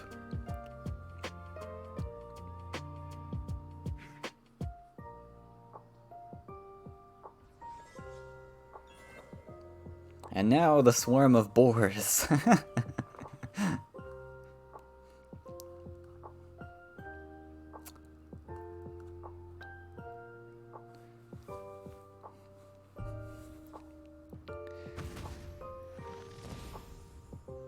Steps back.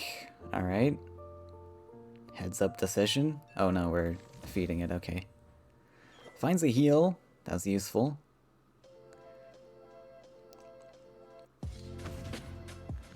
I guess we want to use that as a command, fair enough. And that is unfortunate. Because we are missing the lands required to take this guy out. We invested our training earlier.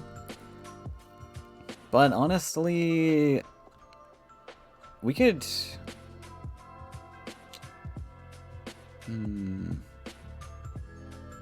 Could almost double Scourge this, but we don't have a land in range. Oh, yeah, this neutral placement's really unfortunate. This would have been an excellent mountain for us this turn. Huh. I guess we could optionally also just hit this. Yeah, we could take a collect here. Sorry, for some reason I was thinking we had access to both of these this turn. We don't.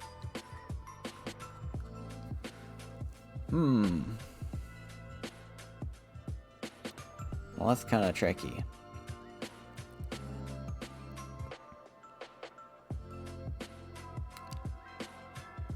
We would go up to 12?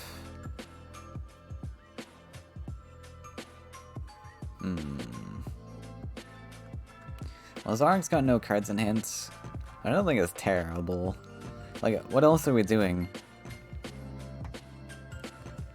So my play is just Scourge, collect, and pre-hit this, kill it with the 3-2. Looks like that's what we're going for.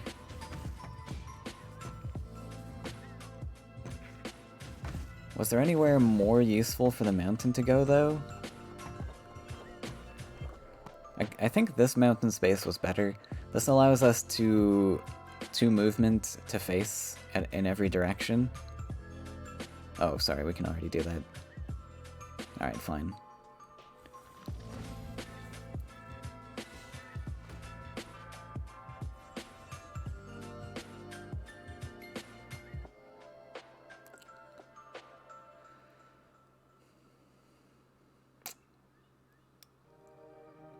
Yeah. This is kind of rough. We can deal... So this represents like 8 damage if we protect it. 8 damage to face, and he's on 6. That's double Flame Burst.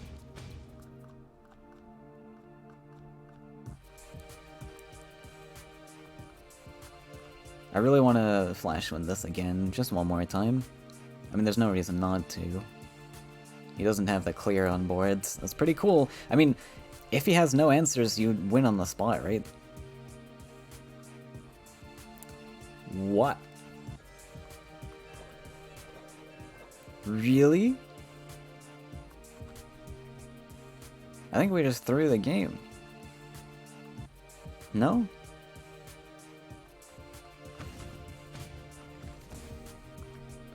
Like, what if Zarek had a heal there or something? Like, there is no way he could answer this apart from, like, dropping a taunt or a teleport, maybe.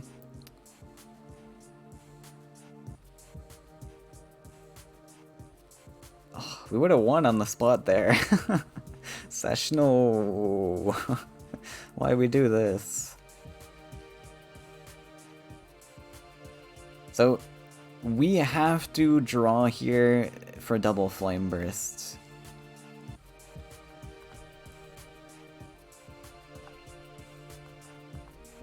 I mean, there's no other way to do it. Please don't drop this. It accomplishes nothing.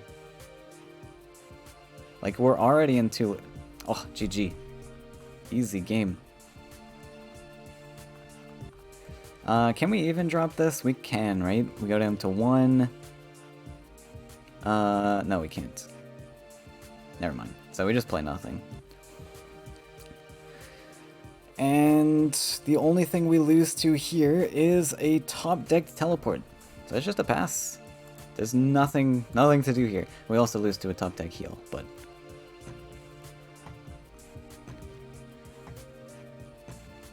we also would have won if we had just invested that flash window. Like, I don't think there's any purpose to flash wind it backwards, right? Like... I don't know what Sesh is upset about. He has the lethal in hand. Zarek's literally on 0 cards here. Yep, GG. Sesh managed to squeak out a win. Nice.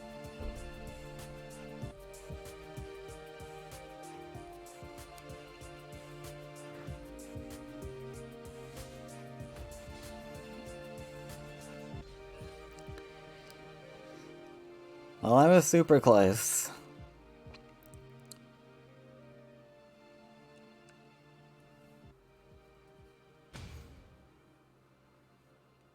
But, yeah, so, Sesh, I mean, winning the unfavorable matchup, like I said, the only way Sesh wins that if he had a burn list, and so he had. So Sesh, taking that series 3-2, that was well fought in all of those matches. Well played to Zarok, though. Great performance. And we're gonna move on to the semifinals now. I'm gonna guess the matches are ready. Oh yeah, they've already finished the other semifinal match, so we're gonna keep Zarok with us. He's gonna face off against Arrow. And on the other end of the bracket, El Panico has beaten out JTD. Oops. Sorry, not Zarok. We're following Sesh. And Arrow. Yeah, and El Panico is going to be waiting for somebody in the finals. Okay, but Sesh probably wants a break. That was a pretty intense series, so we're gonna take a short break. You can grab some snacks. Maybe I'll grab some coffee. And we'll be back in a mo. Do people say that? Back in a mo? Alright. Catch you guys in a bit. Alright, welcome back everyone to the Open. Sorry, the Aurora Open number 5. We're getting started with the semifinals. Sesh versus Aero CZ. Oh my god! Who's the blue player now, Aero says. Who's the blue player now, Mr. Sesh? Sesh is stunned. He doesn't know what to do here.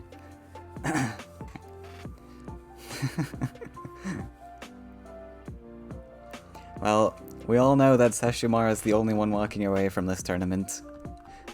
Even if Aero wins, it's still Sesh that gets the last laugh. He inspired this. It's all your fault, Sesh.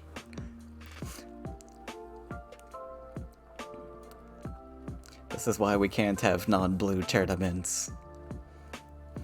Alright, so what is Sesh looking to ban? What is Aero looking to ban? Well, Aero's decision's reasonably easy. It's gonna be one of these red lists, I think.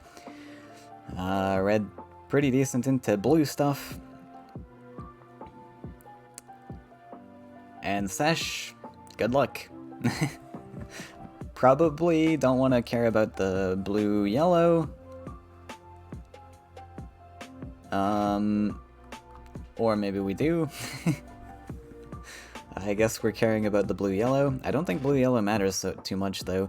It's a little bit clunky when you've got faster blue list to deal with it. Probably just take out like a standard blue. Something with 3 neutrals makes sense. This is pretty typical of blue. No, he really wants that blue-yellow band. I think this is a bias. I think Sesh really just wants to see the triple blue, and he wants to get any form of non-blue out of existence. Wait, Eru bans the blue? Seriously? Isn't this a mistake? I guess these are actually not real red-yellow, are they? They're actually just burn.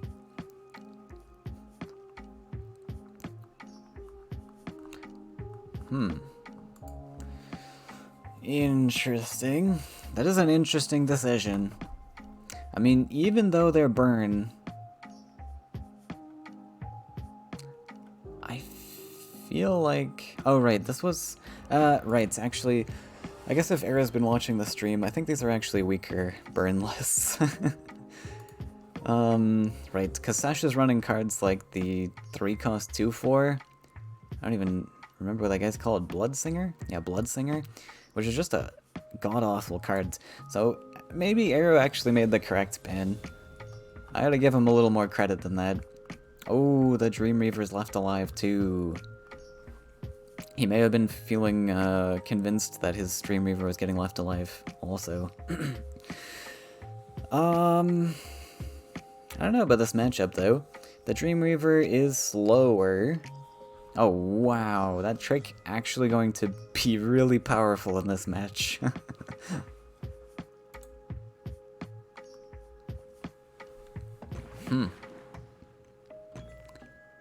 Oh, best of luck, Sesh. Yeah, so I actually agree with the ban now. Considering if Era knew what Sesh was running, he's kind of playing some janky burn lists, and I think Blue should be able to manage those just fine. But typically, a lot of like red cards, red events like Flame Burst and Cypher's Wrath, and AoE stuff like Copter and Flamestorm, Firestorm. All those cards are really good into like the blue swarmy creatures that blue typically has. Not this list, but yeah, we got some jank in here.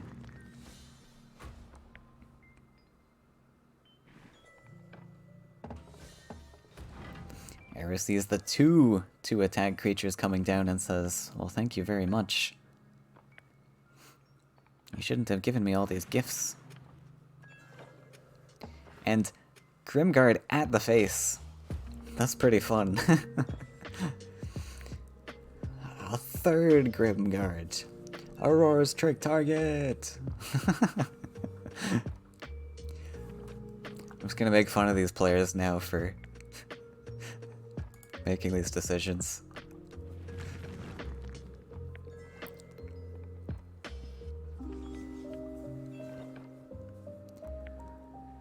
And we have healing in this list. Okay, this card's interesting. I wonder if there is library in this list.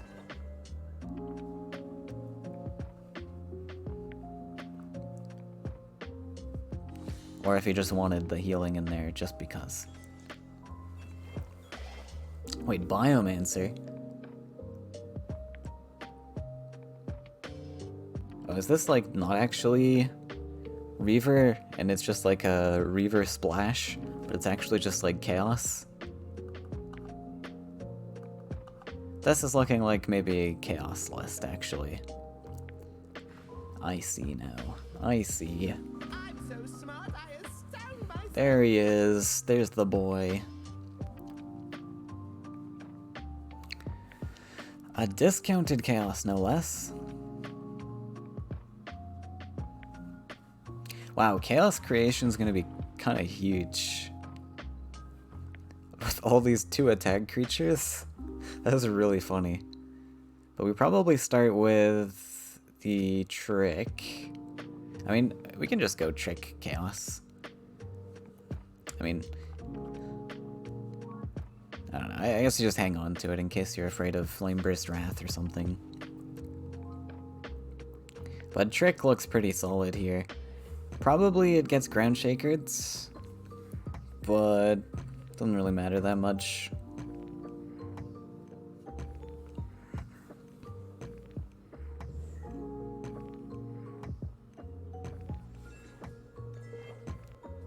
Actually, Grimguard doesn't look terrible here. Yeah, Grimguard looks better because you're going for the burn game plan. This lets you get some extra burn hits.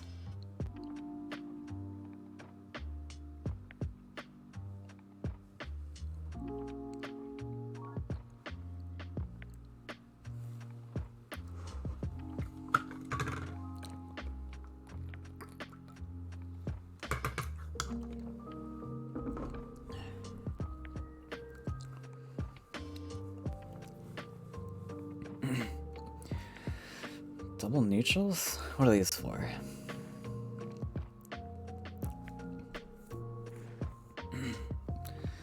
Oh, we need a derelict tower? Couldn't we just build a desert? What do we need this for? Rapala into chaos. I love it. Good deck choice.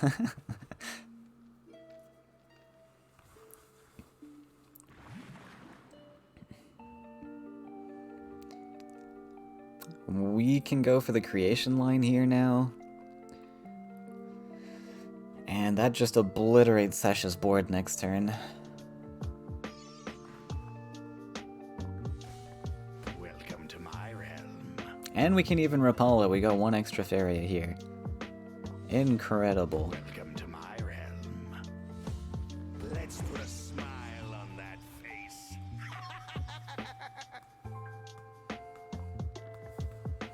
Era says, "You gave me the gift of Grimguards. I give you a gift in return.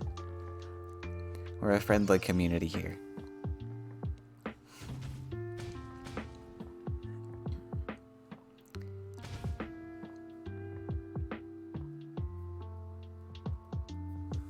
Alright, well, you gotta do something. I mean,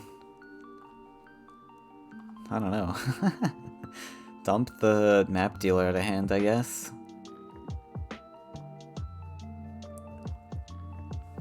Because that's a pretty bad Hellfire. You want... Oh, right. Yeah, all your board's dead. Okay, I guess you just rip the Hellfire then. You want to try to get as many damage pings with these guys.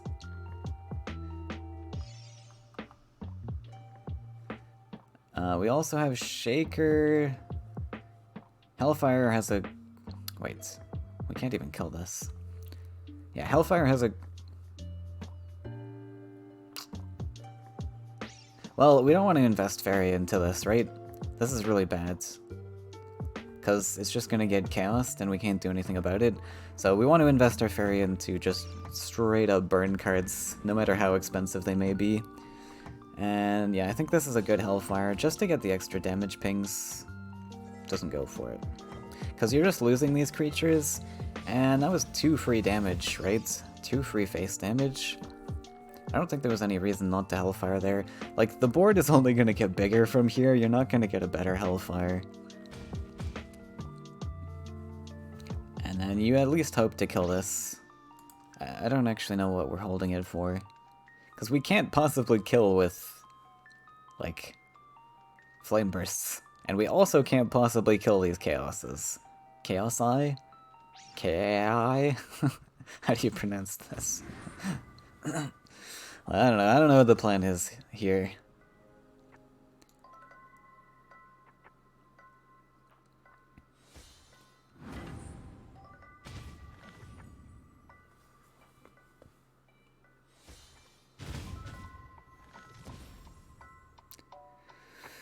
Shaker plus Hellfire. Goes for more draws.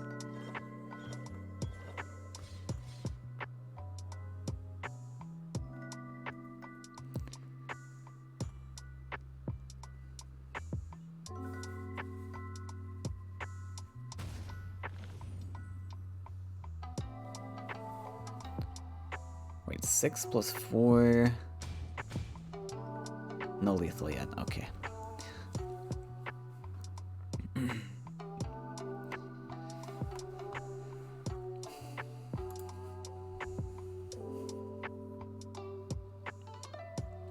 Wait, Chaos is super funny.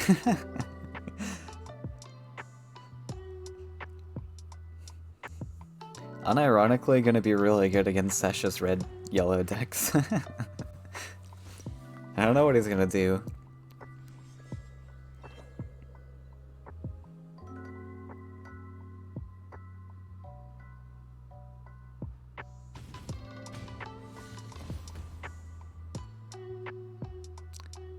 One blocker.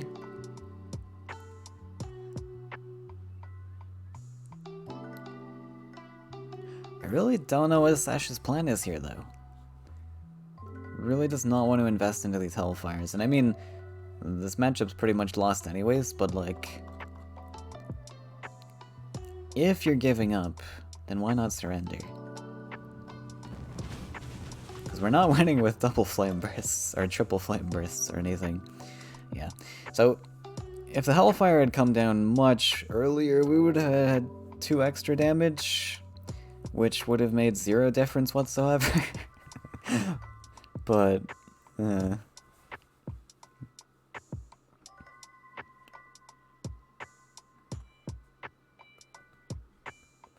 okay, we're giving up. Oh, I thought he was flame bursting himself. But flame bursting anything that's not face is pretty much giving up anyways. Yeah. Best of luck on the future matchups.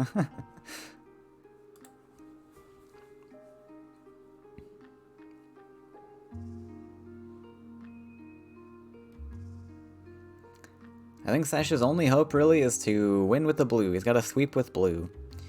And it's possible.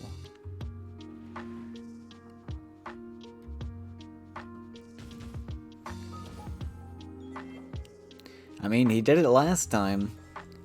We snuck out a win in the end there. That wasn't with the blue though, that was with the red-yellow. Maybe we can do it again.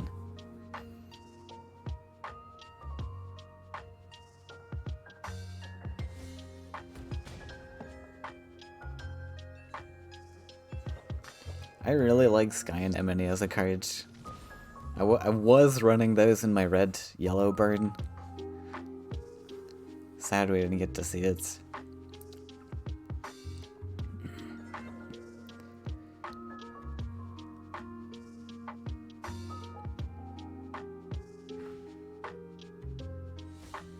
Would you like some tea? Heal. Just to rub it in. Flame Burst lethal. Oh, I missed it.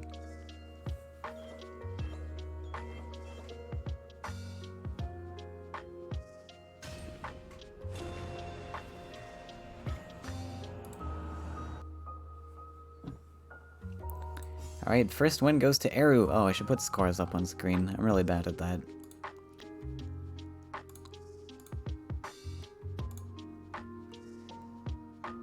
Let's see what Sasha uses to counter with.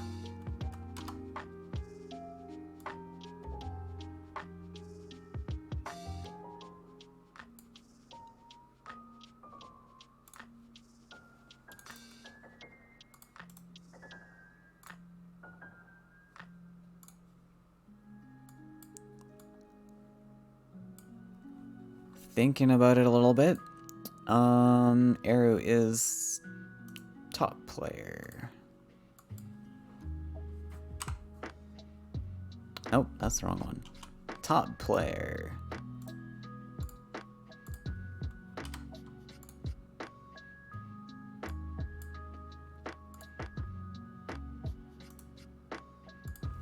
Counters with the red yellow. Thinks he can nab out a win there. Wait, no, Sesh is top player. Man, that screen confuses me so much. No, Arrow's top player. Oh yeah, he's player 2. Okay.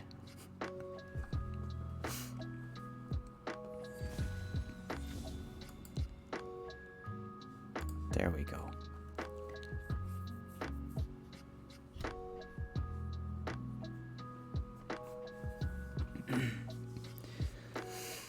Sandstone Explorer start. Cool. And with the training, not bad.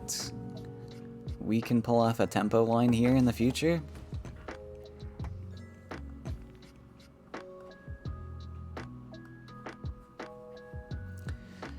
Dreamweaver top deck, not what you're looking for in this matchup. So early in the game. Oh, the contesting Ancient Herald's gonna be interesting. Because he's gonna have to play this in trade range.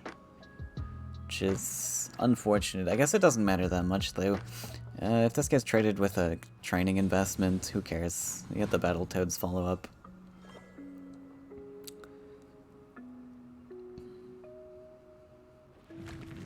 Builds a passive land? Really?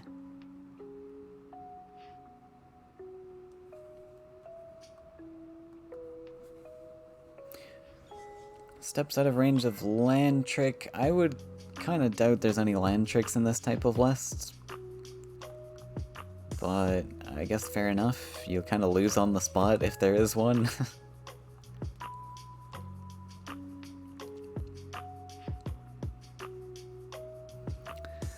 The unfortunate thing about stepping back here, though, is that we lose our training line in the future. Or just on this turn, at least.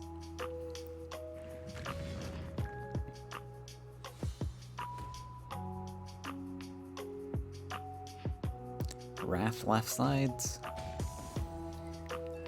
Alright, we'll try and poke in a hit on left sides.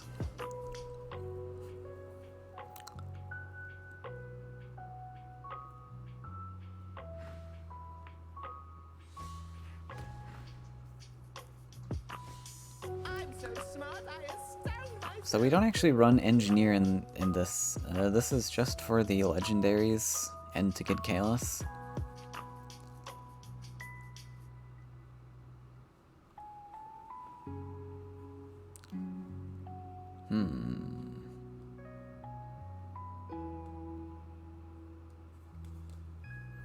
And right, I said that Chaos is probably pretty good into this list. I guess it's not as good with the like 6/4 stat lines.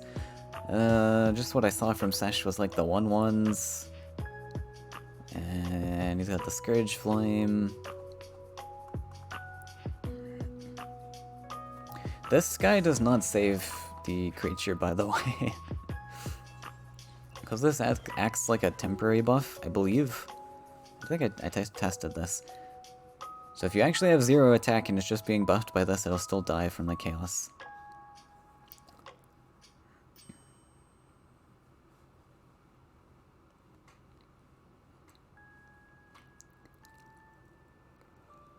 We're gonna go for the value. Value trade doesn't look awful here on the Toads.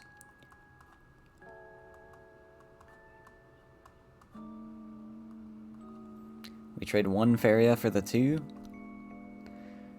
And we could do this and then set up an aggressive Sandstone Explorer again, maybe.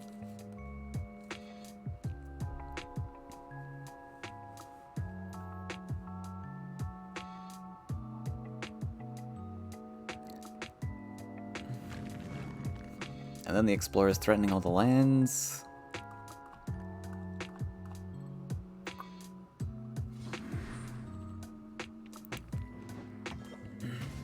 Looks pretty solid. And there's an option to put it backwards just because you have that second training. I kind of like putting it aggressive though, just to threaten the lands. And then you're even threatening this space with the training as well, which is cool.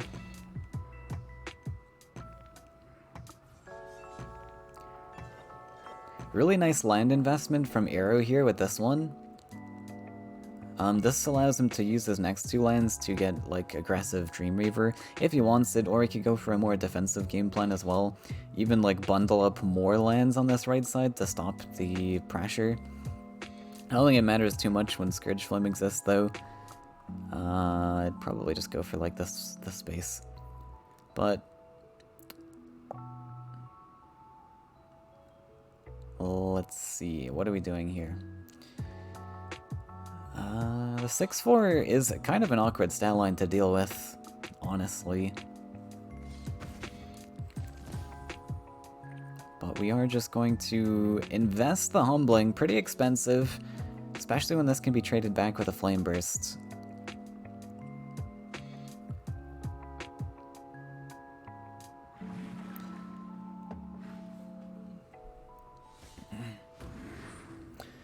So that Humbling Vision essentially just produced us a 5/3.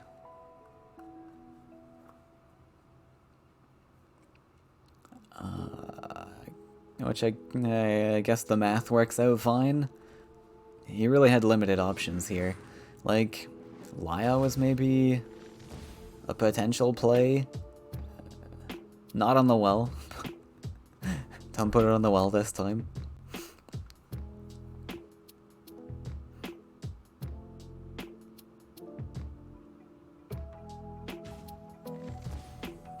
So invest the Flame Bursts. There was an option to also not invest Flame Bursts, cause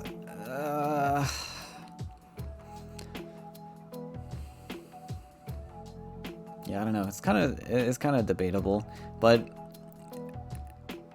at least keeping the board clear, especially with the 5-power creature, we do kind of want to deal with that to make way for Scourge Flame. So maybe that wants to come down anyways. Chaos. Welcome to my realm. Alright, being played without the creation, which is very fair. I don't think Arrow really needs to worry about creating these when it's not going to really stop much of Sesha's game plan.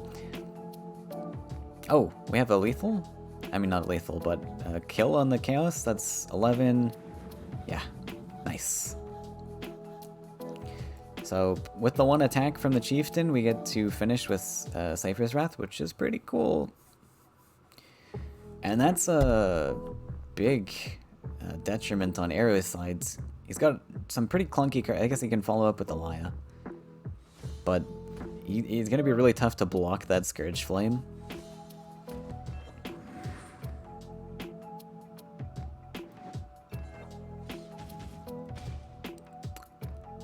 Pretty good. I almost would have preferred dropping the Laya that past turn, just because Chaos actually does nothing on this board, and 5 Faeria is a large investment.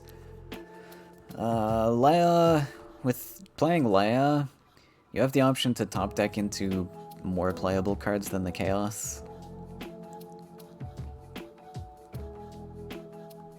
Oh, this is really unfortunate too, we can't trick this.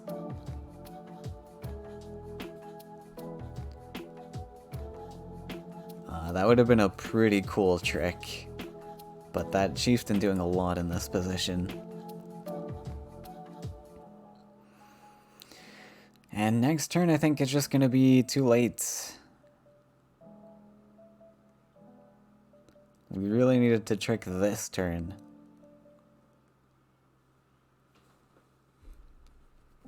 But I don't think there's anything we can do about that. Probably we just produce a lake and Laya or something.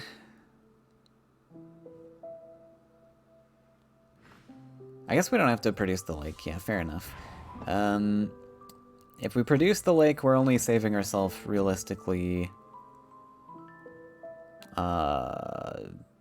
1 damage, because this guy's got a sidestep, and then this hits face for only 5, as opposed to hitting this guy hitting for 4 if you body block. I guess you could have also body blocked with the Biomancer, but I think Sesh would be happy to take the Biomancer trade. Ooh, well, okay. I got excited because we get to trick and then value trade this, but I mean, it's still good. It's still good, but I was like, oh, we get the combat hit too? I don't know. Combat doesn't really matter when you're not a burn list. But that's a good trick. And we set up the Dream Reaver for next turn. Excellent.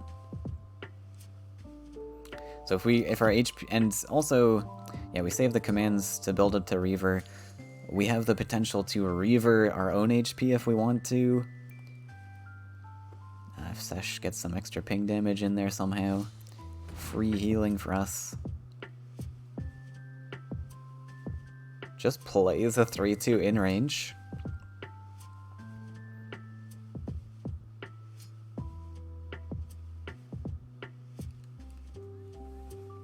Yeah, this is looking over for Sesh. I don't think he's going to be able to answer a 7-10 ad face with nothing but a 4-5 on board.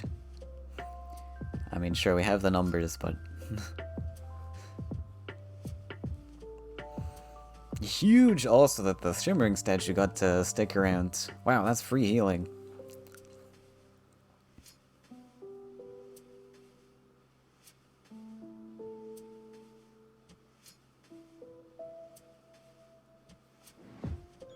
Oh, doesn't play the lake?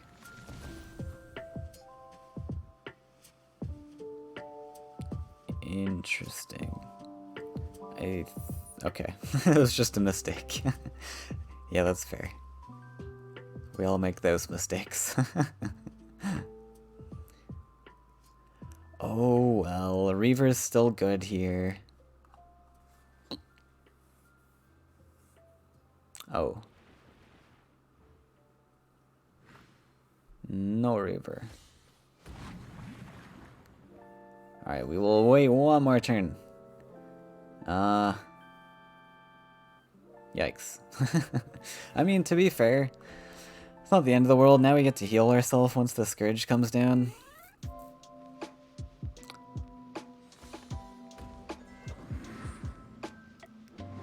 Just hope there's no lethal. Wait, why didn't we kill the structure? What?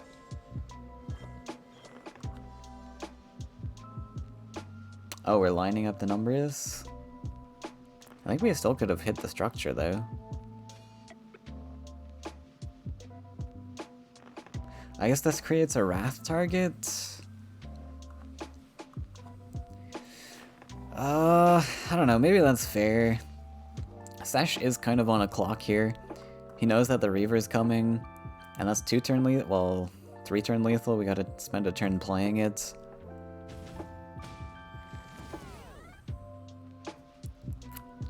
And then so he knows that the heal only puts him on 6 HP. Well, actually no, it puts it, yeah, we just do that. Right. Yeah, I don't know, I think killing the structure was better there. And also, not to mention, he just killed this guy off that's not even a Wrath target anyways. What was the point of that?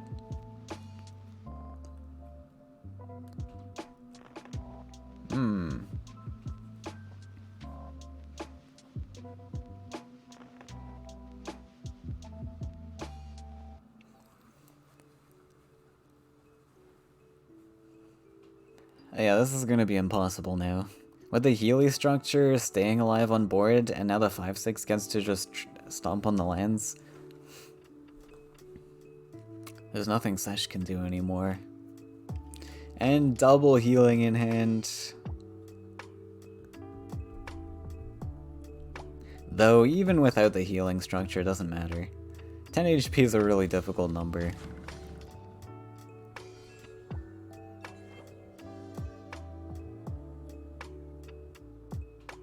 But 11 more so. Humbling Vision is an option, I guess. Probably just slap another Dream Reaver down, though.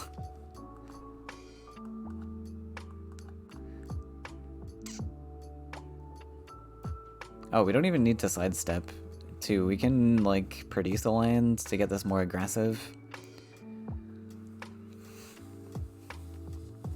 Kill the 2/3 archer.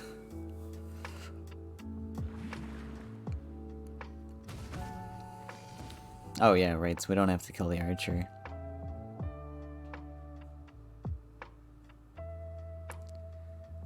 And... creation or hard copy?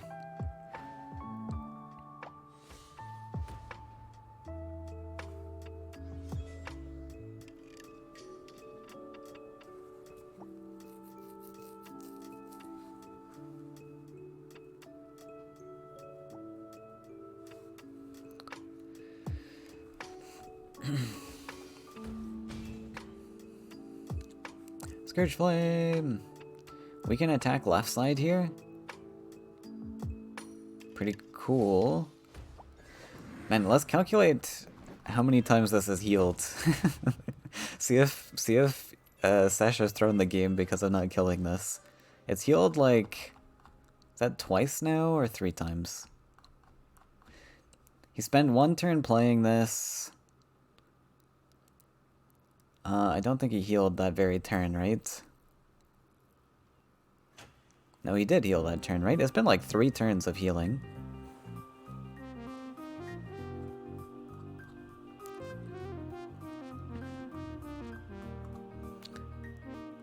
Let's see, Scourge hit in. We went to Aria's turn. He healed once, dropped the Reaver. Second turn he heals, he moves the Reaver. So this next turn he's getting a 3rd heal.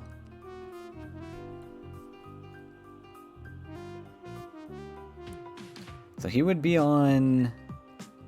what, 6 HP here?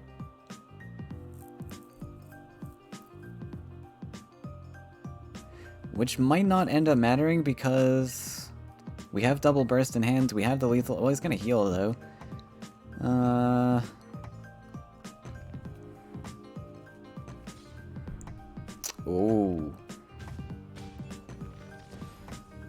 Wow. Alright, so it would have been on 8 HP here.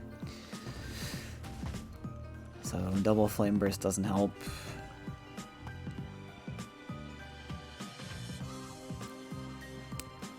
But triple burst does. We need 9 Faeria, so I don't think we've played a burst. So Sesh would have had 1 possible out here if he had only hit the shimmering statue. And that out is triple flame burst. Because all healing is now gone. Oh, he's got another Reaver, I guess. Can he afford it? 3, 4, 5... plus 1, 6. He can't afford it. So I mean, there was an out. Let's see. Let's see if he top decks it.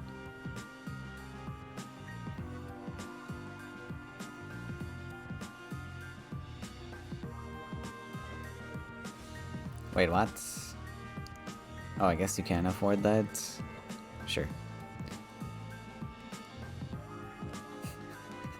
Trick the archer to shooting your own guy?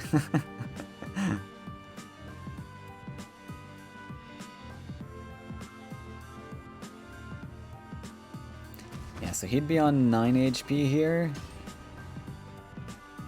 No, wait, that doesn't make sense. Is it 7 he'd be on? Yeah, he's healed 4 times? 3 times, sorry. No, he'd be on... no, he'd be on 6. That's what I calculated. No, he'd be on 7. Okay, well he doesn't find it anyways.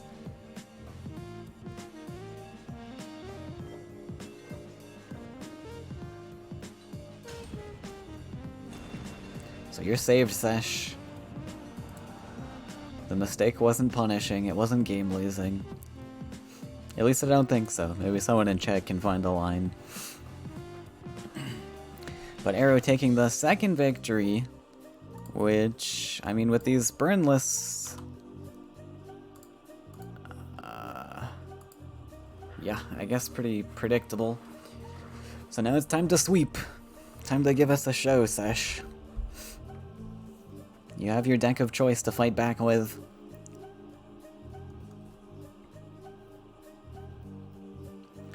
That was probably a reasonable counter pick from Sesh, though. Because probably if he has any chance at all of winning with the burn list, it was this matchup, where it's slower with the Chaos. He didn't actually see Dream Reavers in the first match, I don't think. He just lost to Chaos, right? So he didn't actually have that information that Dream Reaver was being run.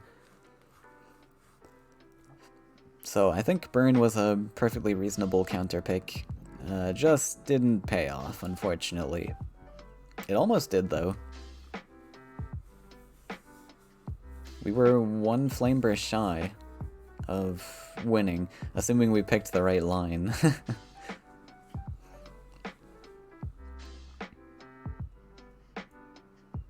But actually, we were in also Cypher's Wrath range, right?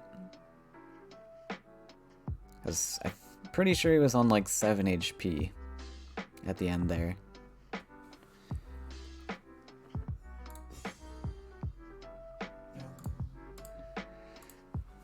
Alright, and we didn't get to see this blue list from Sesh last time. He was piloting this list, so this is going to be a different one with only 3 neutrals. Probably no volleys in this list. That last one had, what, like 2 volleys for 1 command and a Laya or something? So this one, I'm guessing, probably has triple command?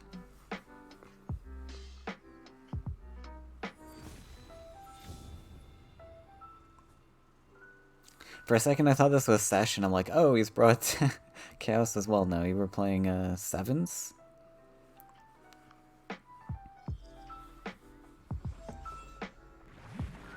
So I'm assuming this is also a Reaver list, with Sanctuary in there.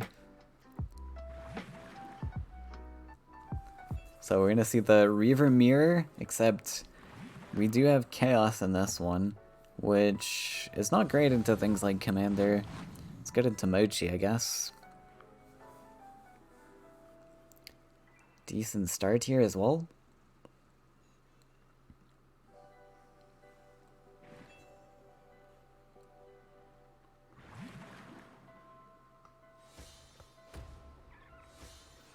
Oh, Lizard spotted a lethal line.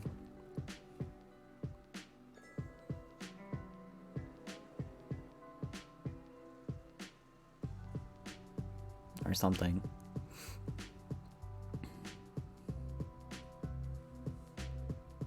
Or maybe not. But better lines were definitely in there somewhere. Ooh, we get the flip. This is a really good setup from Sesh, though. He's got a double collection setup plus the Triton Sanctuary in opening hand, and so much so that we can afford this Beirut.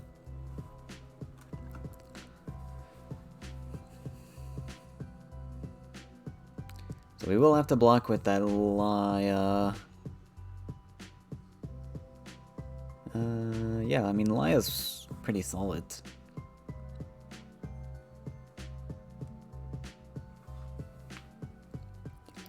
Unfortunately, putting Laya here... Oh, okay, we are gonna collect. I was gonna say putting Laya here is a bit unfortunate because then your structure gets clogged there. So, I don't mind this line. We get the 2-2 traded. But also just the Beirut runs away. Actually, I don't like this line. Beirut just runs away. What? I just wanted to put the Laya, like, up aggressive here. Then he gets then he gets traded with the commander, though.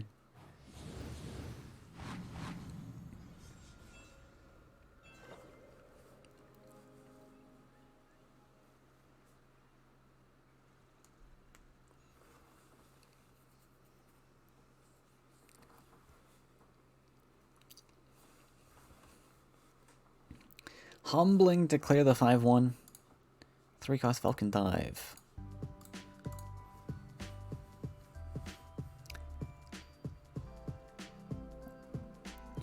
And I mean, Sesh got a great opener with the Sanctuary, but if he can't cash in on all this value, that's gonna make things tough. Like, Eru has actual weight in his hand. Sesh is gonna have to draw into that weight. Oh, wow. We are tricking as well, fair enough. We don't step up the Laya, though. To play around Aurora, I suppose. I didn't mind stepping up Laya, though. I don't know, this is kind of useless into the Beru. You run into the same issue where you just got the structure on the well, though.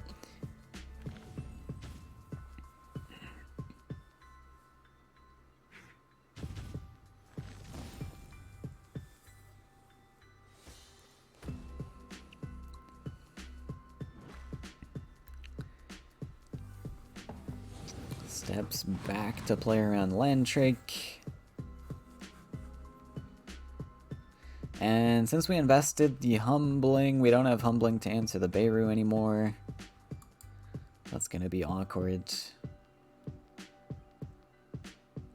Maybe Chaos is fine here? Oh, we don't have anything else to play. Oh, we got the Shozen. Okay, Shozen's better. Never mind.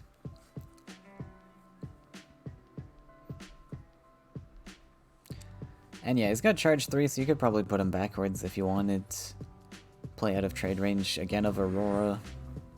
I mean, that doesn't actually play out of trade range, so you got a Sunken Tower.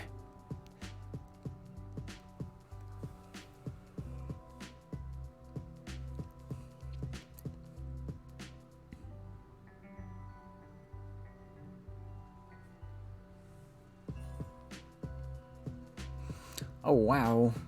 Well, that's pretty good. We will take that.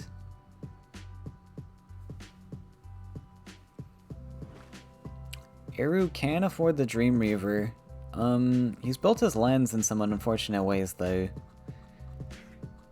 Because we're not going to be able to get this guy face or anything.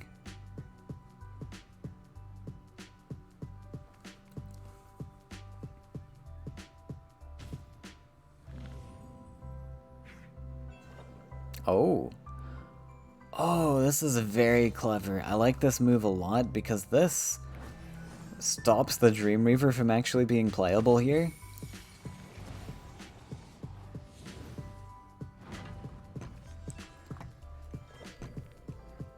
Super heads up play from Sesh there. He looked at the number thresholds, saw that Arrow was able to play Dream Reaver only if this collects and he gets to build the lake. So that was a really clever move. Even though we get to the gobble. I don't know, was that a clever move? He still gets to gobble the toads.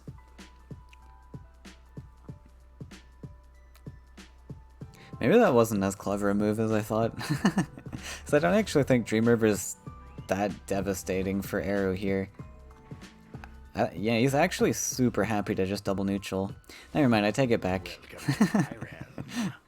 I mean, it was clever that Sesh spotted that threshold, but I don't think it was worth playing around the threshold, to be honest. Dream Reaver was actually not great on that turn anyways. There was just nowhere relevant he could place it except like backwards, just to fight stuff with, and I don't think it's really that big a deal. I don't think you care that much.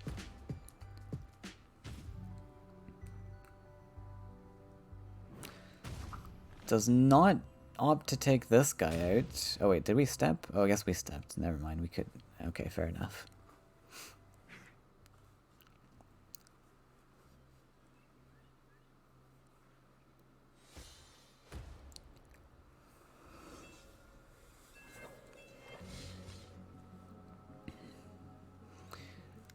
We still cannot Dream Reaver though. Because we chose to play Chaos.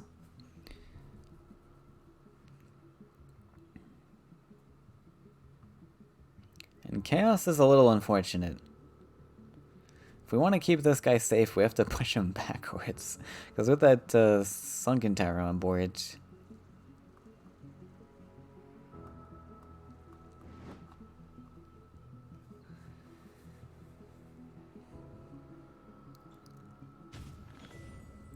Oh! Invest the command to kill the tower, though. That's pretty good. Fair enough. We get our Chaos to survive a little bit longer. Okay.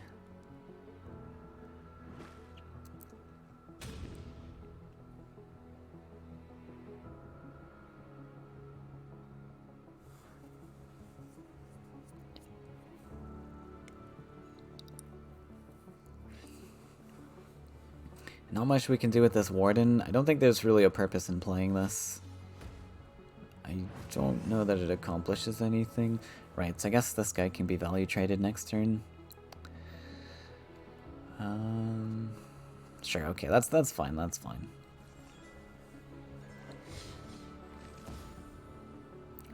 Aurora pickup. Sorry, which player is which? Air is the top player, okay. Yeah, I mean, Aurora is still cool. We're on, what, 10? Not quite 11. We could go for Aurora plus Herald. We could, like, saving the Dreamweaver for a heal might be cool. Because we're losing a lot here.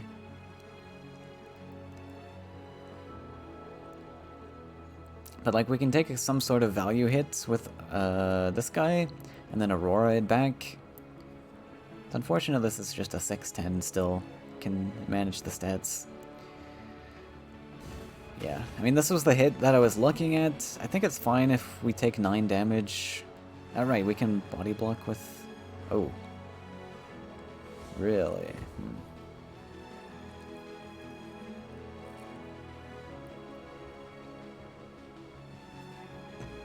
Is that okay? I don't think I like that.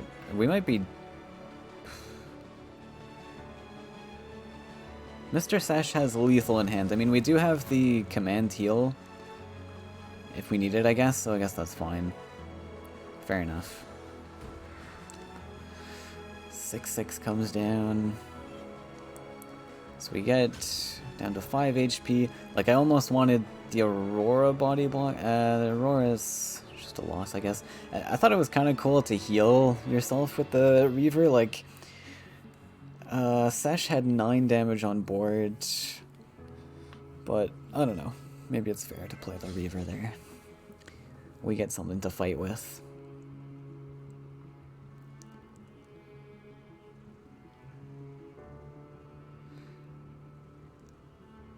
So we have Aurora.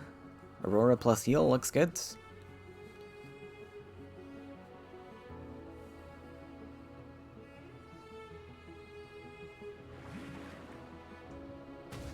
Oh. Sure, keep our chaos alive.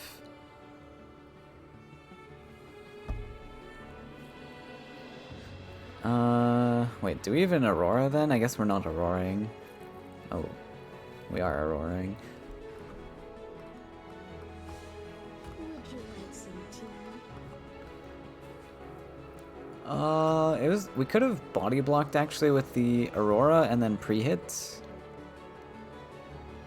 Wait. Are we losing with this play? Because can't Sesh just now body block, slap for 5, and how do you answer the... Oh no. Oh no. I think Arrow made a big mistake here. We'll see if Sesh can find it. Literally body block and slap with Beirut, and I don't think Arrow has an answer because the 6-6 survives, which is a bad thing. He needs to be able to double hit this guy. He's only got 8 damage here.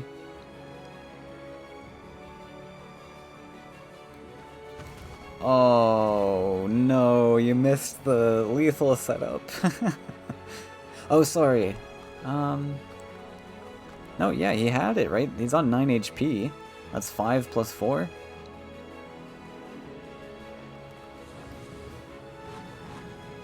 Oh dear.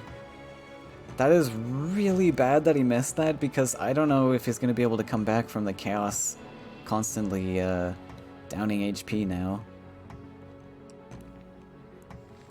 But he had the lethal setup. With that body block, I don't know what Aero could have done about it. Right? Someone will have to correct me if I'm wrong. Okay, well, he found the Humbling Vision after all. So that would have been an answer. But I don't know, I would have gone for it, because I think you're in a pretty dire situation here. The Phantasm helps, though, I guess. Sure.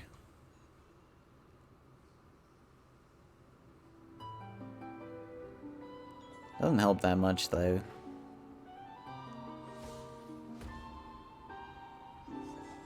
You need more than just Phantasm. Like, just simply taking the slap might have even gotten you the win with that Phantasm, right? Well, okay, we found a clear on this, at least. So that might pull us back in the game. We'll see.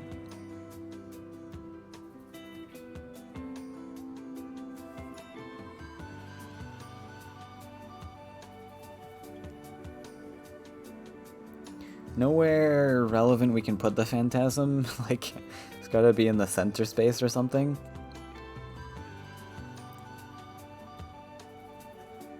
I guess we could put it. We could set it up. I don't know. I think just center space is fine. Oh, for some reason I thought this guy was not active. Okay, I guess we can just put it on the well then. Sure.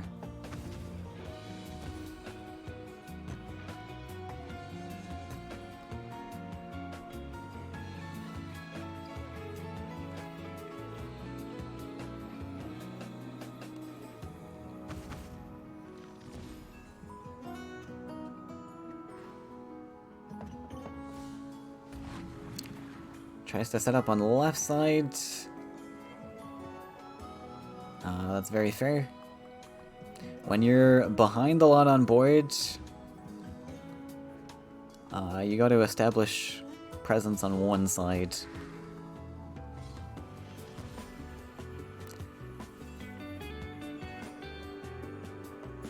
Ooh, finds the trick. Not gonna do much, I guess, but... Wait, can we creation the Archon, actually? I think we could create... Wait, we've played... I can't remember. I think maybe... No, we've only played one Reaver. And the Beirut was Sashes. Okay, I guess we can't then. Could have played Phantasm, though. No, we only had 5. Alright, well, Sash found the lethal.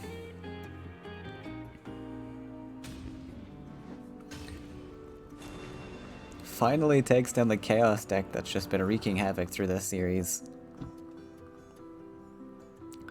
And we're gonna go 2-1 into this next set.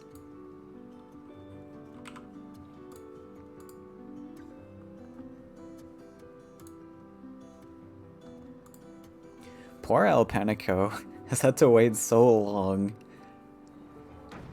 for finals. He's been ready since before this match began. Since before this series began.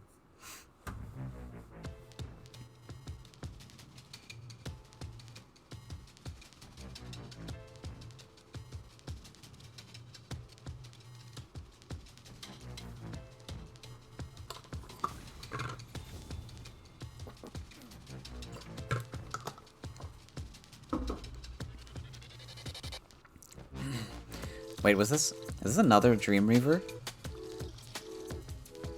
I swear I just saw a Dream Reaver out of the corner of my eye and I see an enchant in hand. Did Arrow bring 3 or maybe 4 even Dream Reaver lists? Wait. This would be so funny if Sesh ended up banning the blue-yellow, which is actually a 9-land Dreamweaver list.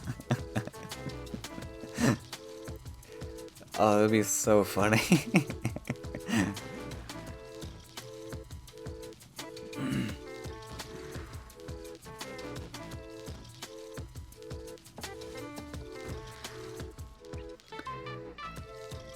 Double Archon start, spell whirl!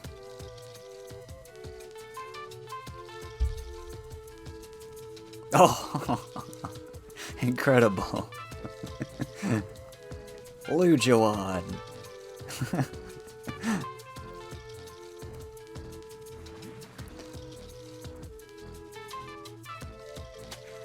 So I think I'm going for Prana. Yeah, that's pretty fair.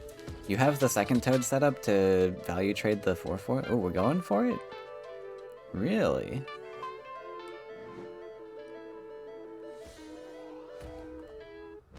Sunken Tower away. Oh, we're gonna take that? Okay. Sure. Yeah, that's fair, that's fair.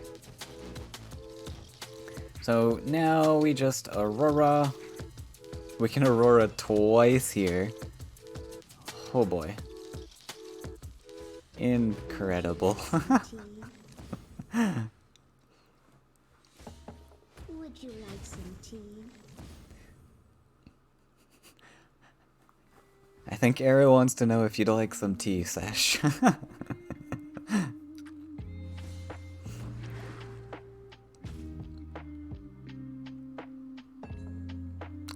Well, that double Aurora pickup might be the end for our friend Sesh here.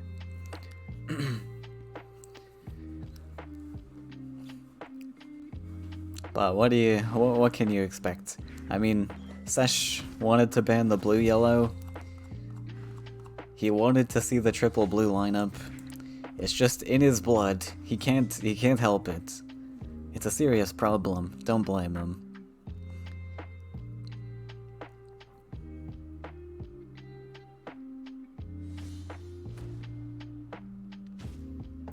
We will try to swap sides. But this Lujuan gets to get some value now. Oh, incredible. That's so strong.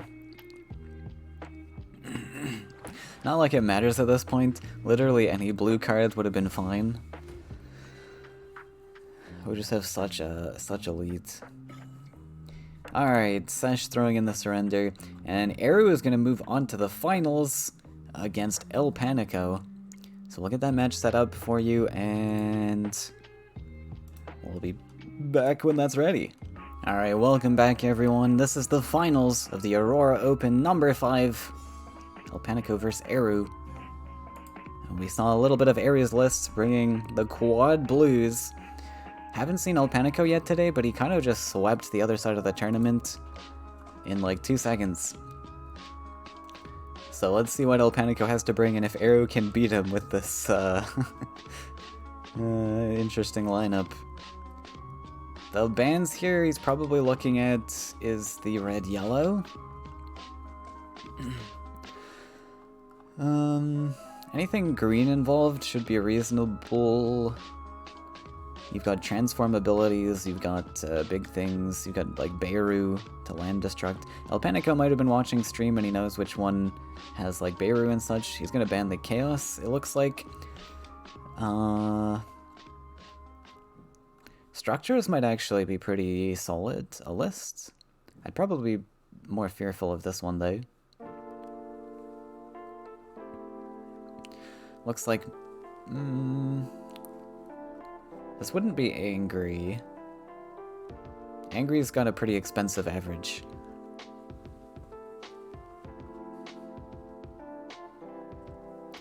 But we are gonna go for the ban on that one.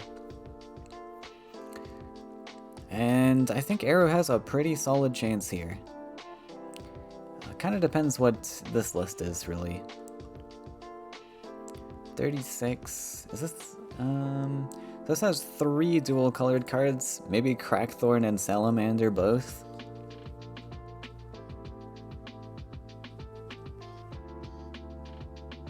Like, there's not many green-red cards you actually want to run. And Arrow's starting with the blue-yellow, so we get to see this one. That's 26... is that 32? I can't do math. 32. So 2 dual color cards, probably 2 mantas? Flight of the Mantas? I really want this to be Dreamweaver also. I just think that would be super funny.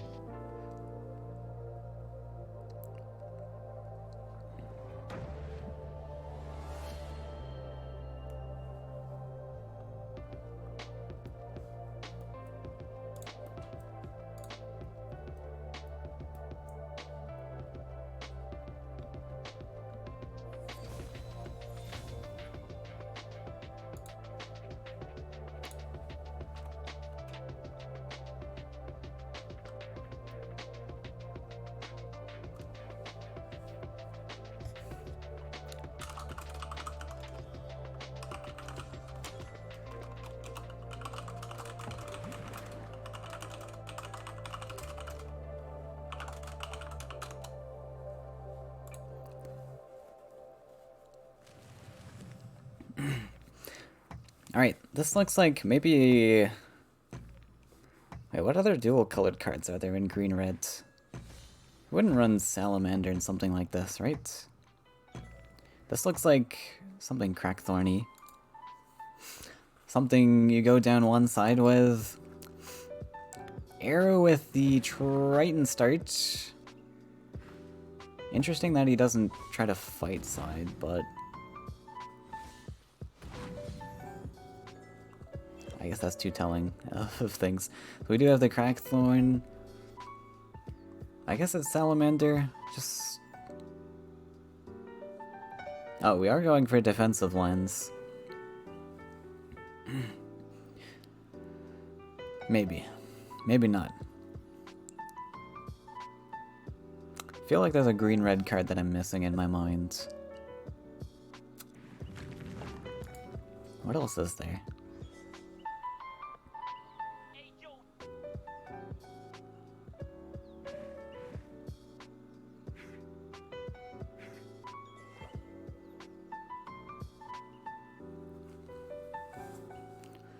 Alright, Area's gonna be a little bit faster on the acceleration. Debates the Triton Warrior, doesn't play it. I don't think it was awful playing it, but you do kind of play into AoE stuff like Shaker. When you probably don't need the Triton Warrior investment right away.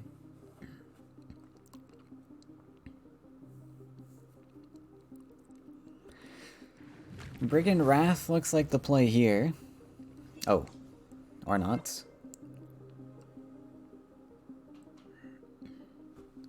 I was thinking Wrath was kind of cool because then you can follow up with the like combat hit into this. But I suppose this guy's not really collecting or even threatening that much. Not even really threatening the Brigand. Well, it is now with that command pickup.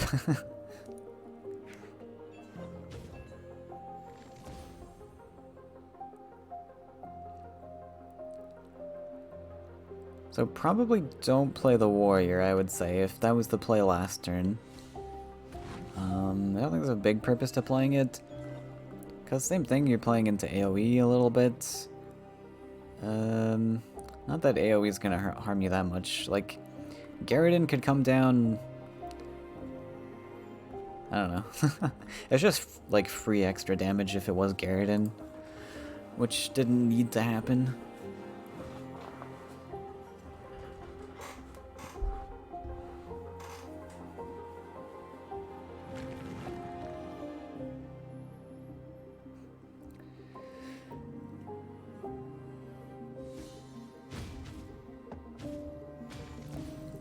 Goes for Shaker Wrath.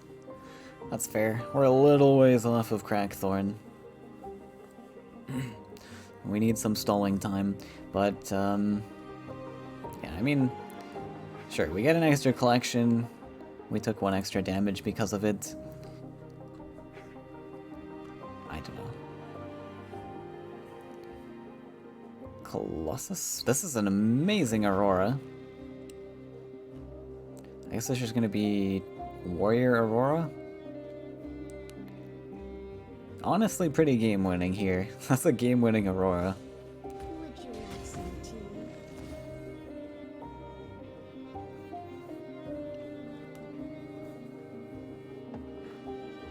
If Arrow was only a little bit higher in land count, it might have been worth hanging on to that Ground Shaker for a while.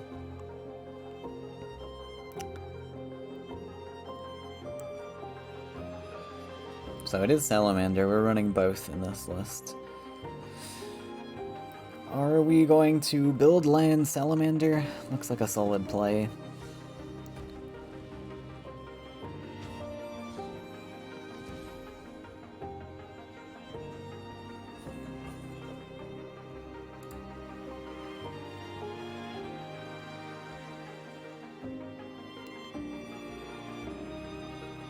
Tempo Colossus time? Is that worth it?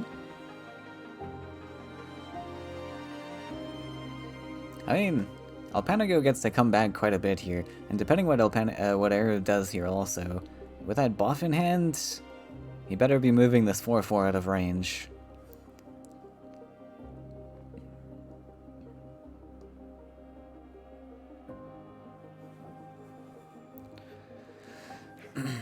Looks like that's what he's gonna do. Drop that Colossus and pass. Alright. Plays around the Elderwood Embrace. Oh, Seed. Well, that's a dead card.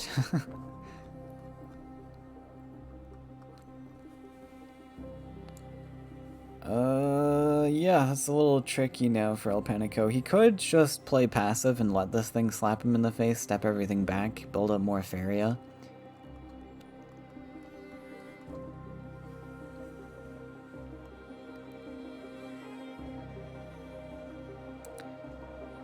And you could even use the seed as a collector, a double collector. Just produce the forest in between wells. You don't really need to play this though. Because the play that I'm looking at here is just stepping back the 5-6 and the 2-5. And just wait until next turn to do a big buff play.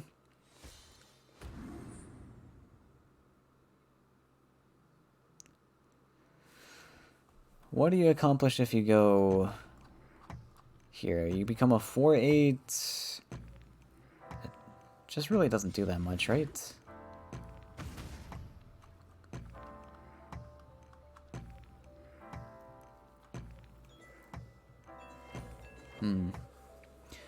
I don't know, I think it's going to be a lot more difficult to deal with this now. Like, if we step back, well, in the 5-6 out of range, maybe it was even better just playing a forest here. Yeah, we could have put a forest on C2 here, dashed the seed over, so that we can set up a double neutral play for the following turn for a double collector. And then we step the 5-6 up, so he's still in a relevant position, the 2-5 backwards. And then we just let the 7-7 slap us, and then now we're building up an actually good trade on the Colossus, because here is going to be super tough. Like, we have to hope that our Crackthorn... I don't even know. There's no hope that it kills this. So we have to hope that we get 3 buffs on this out of 3 targets. Like, it's just so impossible.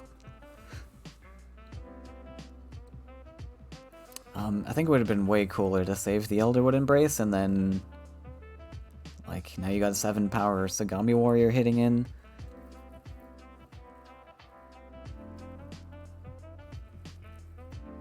Yeah. This just looks lost on the spot now. So, I mean, here, you're pretty much forced to hit in the 5-6. You're not gonna get the Crackthorn pings you're hoping for. Maybe even the play here is just dropping Brigand plus Axe Grinder.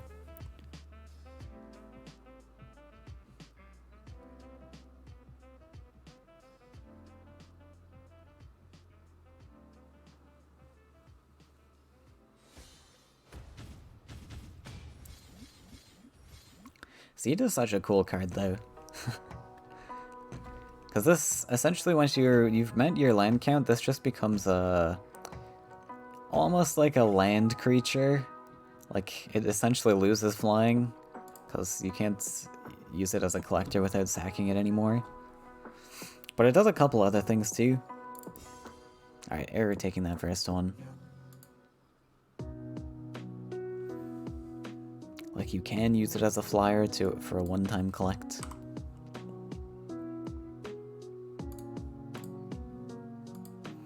Alright, Alpenico countering with the green. I think this might actually be a sweep for Arrow. The mono-blue lineup paying off. With this, like, super green-heavy bring from Alpenico. And Sash's bring of, like, janky burn. Did we see another match with Eru? I don't think so.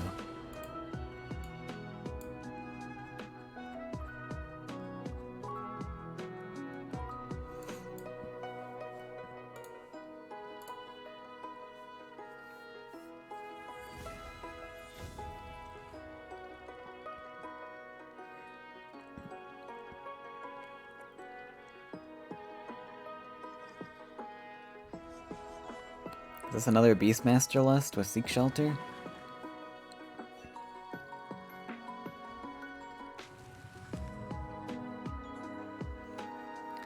Seek Shelter is a cool card.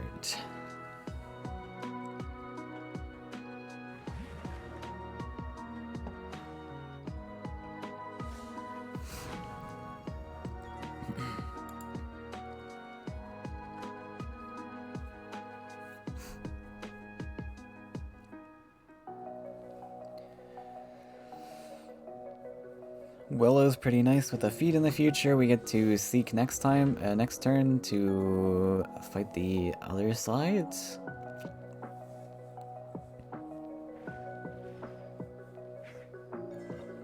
Commander, really nice pickup though. Aquatic lets us collect off this side without lands. Oh. So that's what we're doing.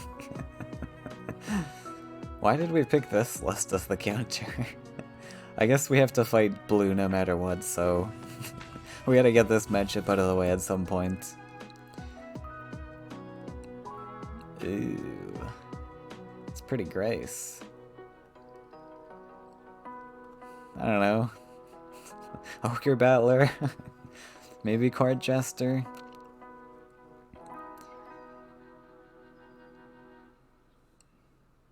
Like, maybe we get lucky and it hits the Grove color. Ogre Battler is pretty bad once again into blue because of Frogify existence. I don't know if Ares running Frogify. So Alpenico managed to... oh, wow. Did not pick the one I thought he was going to pick.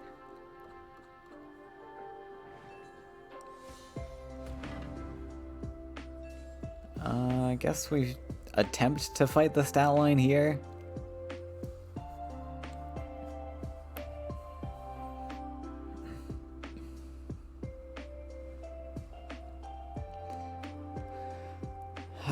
Sure. I suppose. I suppose threatening a stat line is better than the other garbage we had options for. Arrow probably just wants to ignore this now.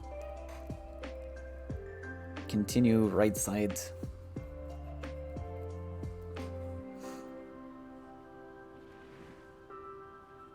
Can even step the 5-3 center if we wish.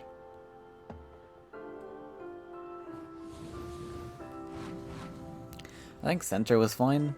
This threatens a lot of area and not really threatened at all by the Willow when you're dumping Toads as well.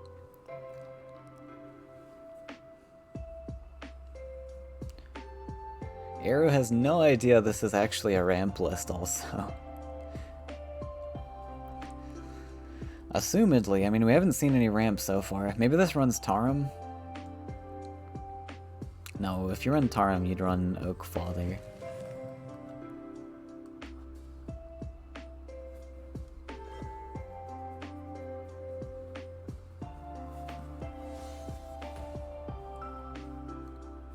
I don't know, what's actually better? Is this better in combination with Tarum? Because it's always Oak Father. I guess largely because Enchant exists, but like you could run this, since it's got 7 power, like it's a triple lethal, it costs less than Oak Father.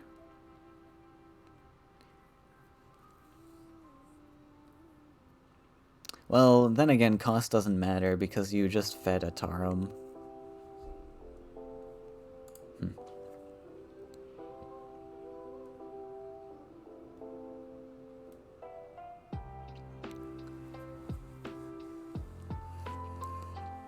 A lot of small boys for now, though, on El Panico's side. This is gonna take a while to be able to be playable.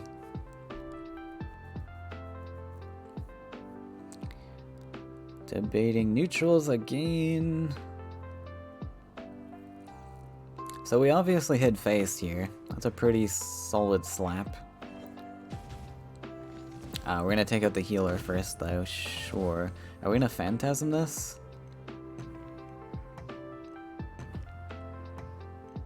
It might have been cool to get a Phantasm face, also. Just produce the leg, don't hit face. Oh, we're going really defensive. Wait. Why are we doing this?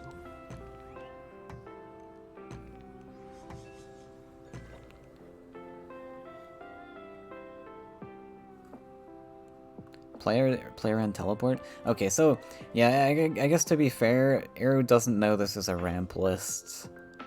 I think if he knew it was ramp, he'd be playing a little either more aggressive or more conservative with his transforms.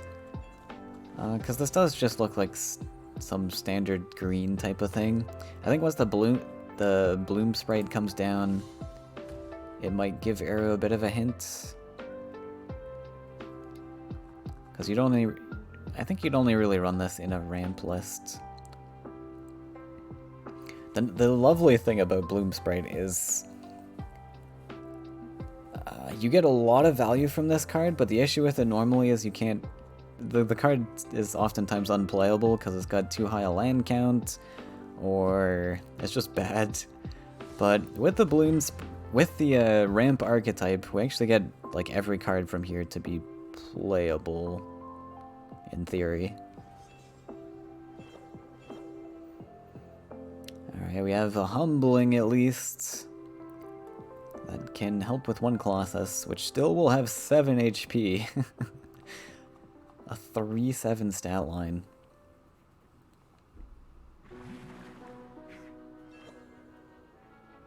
Oh. Spooky bloom sprites. Don't want to hit into that.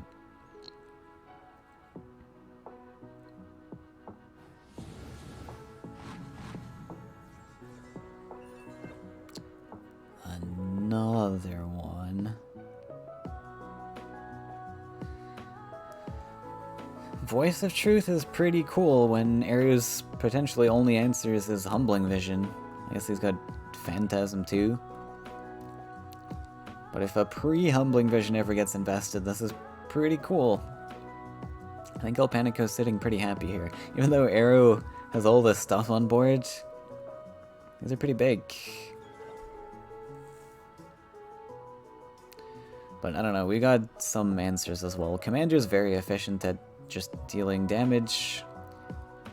He's like a flyer in his own right. Debating dropping Colossus. I guess. I don't know. It's pretty expensive. 11 Faeria. Yikes.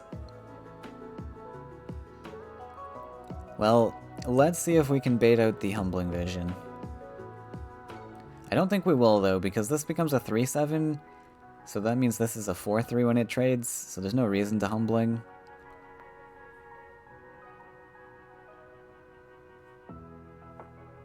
Though we could Ninja Toad it.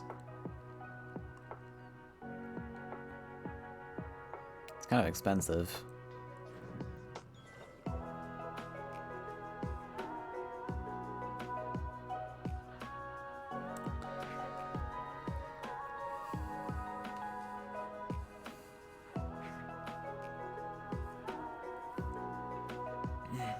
Yeah, I'd rather not Humble and Ninja Toad this.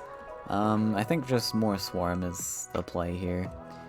Probably want to set up the Commander. Reason being, we just want as many stats as possible on this board to fight stuff. And so playing this earlier than later is better, just to get that +1/+1.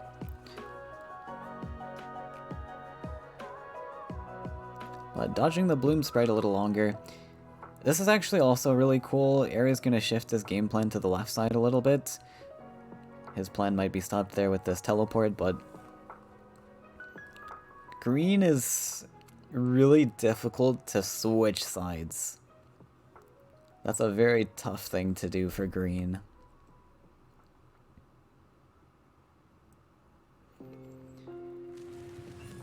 But I imagine we'll see the teleport here. We're just making room for him.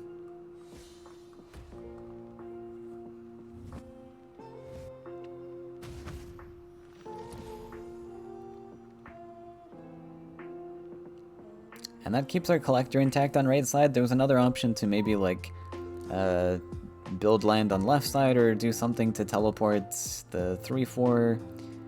But I like setting up collection on right side. Even though the numbers don't line up very pretty on this thing.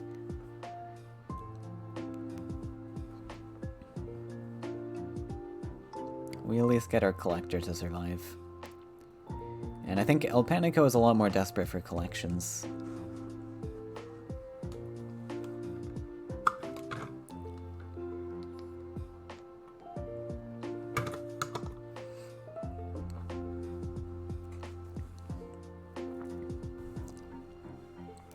.5 smells of Tarum, she says.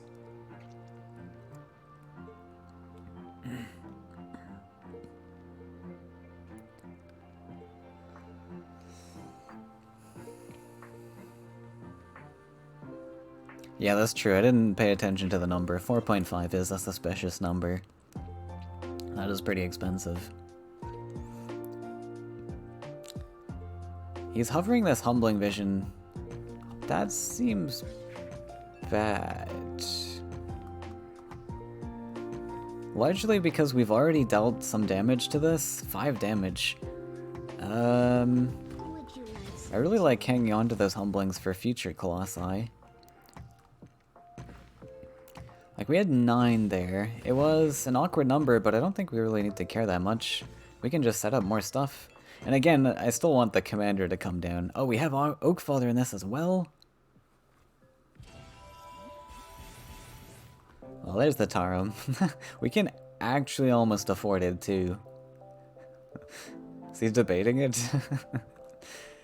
No, we're not gonna take it. Good. I mean, was the Tarum worth it there? We have plenty of time. Next turn we go up to 15, and then we just need to top deck the feeds. Like, Tarum didn't seem terrible there, actually.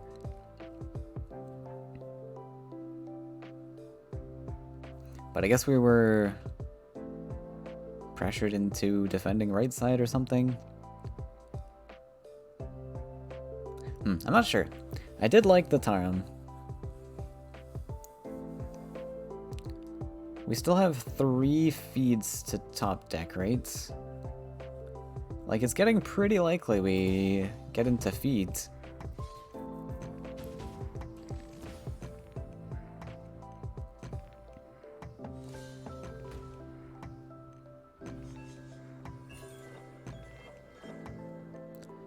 But Era says that was a mistake. We invested all of our Faeria here.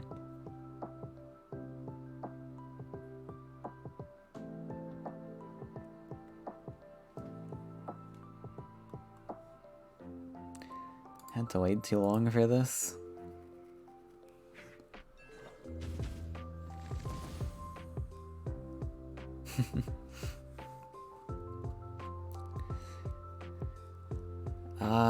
Yeah, I mean, this looks bad. We really want Faeria going towards these things. Panico can't see the heart of the cards.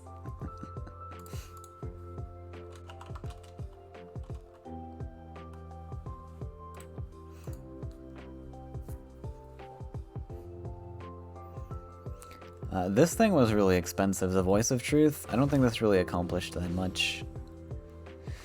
Like, we saved 2 HP on our Vulpine and that was it. And this 4 Faeria could have been going towards something like Oakfather or even Colossus in the future. But we still have time to work with, and we get to kill off our Bloom Sprite finally. Let's see what he pops. Takes a draw? Really? Oh, okay, we're not popping. Okay, fair enough. This can stall a little longer. I was impatient. I wanted to see the card. But that's the better play. We're not pressured any at the moment.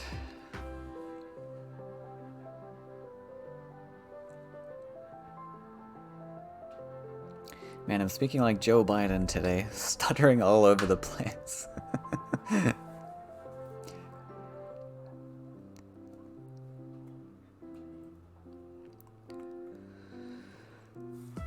Alright, let's... I was gonna say let's nab a Tarim off this one, but it's a little far away. How about we nab... Feed the Forests.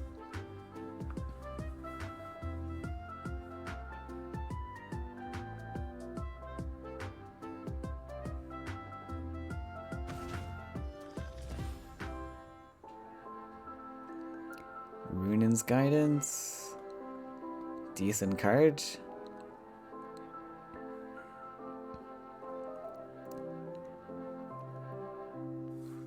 Probably helps us take some trades over on this side somewhere. Even gets our Voice of Truth getting a value trade. Oh! Colossus.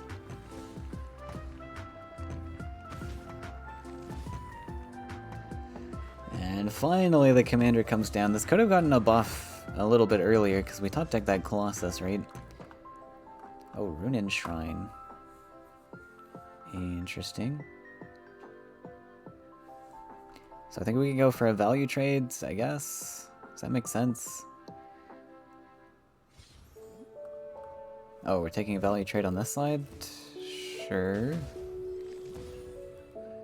Probably should have seen what that card was first.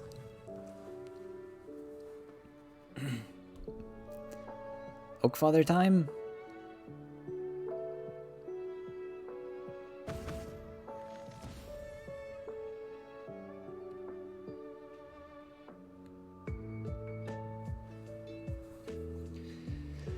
What does the 1/5 do then?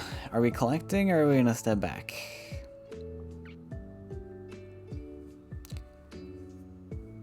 Kind of debatable, both are valid options. I mean, the collection's nice. I think we could probably step back here. We have like things like Shrine in hand to support us for a while. And this is just a really awful value trade for the Phantasm. Oakfather. You are tiny. And we get to play Zephyr here. Cool.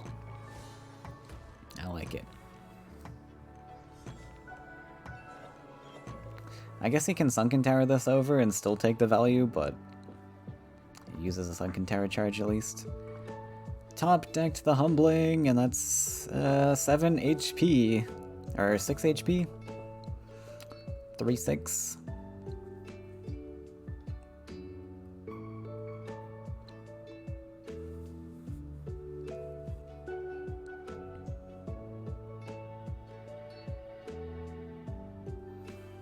Thankfully we get to trade back with that 3-4 that we dropped earlier, though.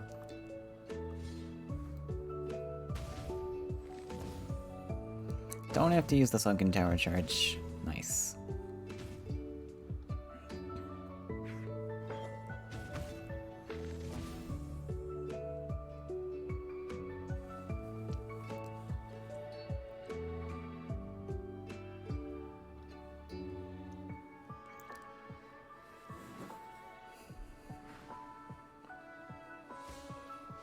For 2-step forward.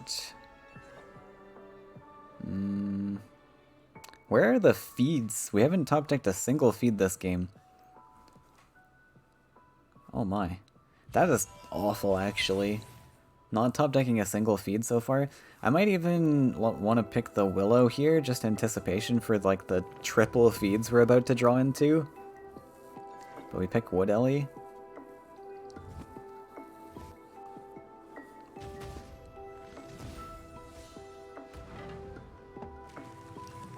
Alright, let's hope this guy doesn't flip.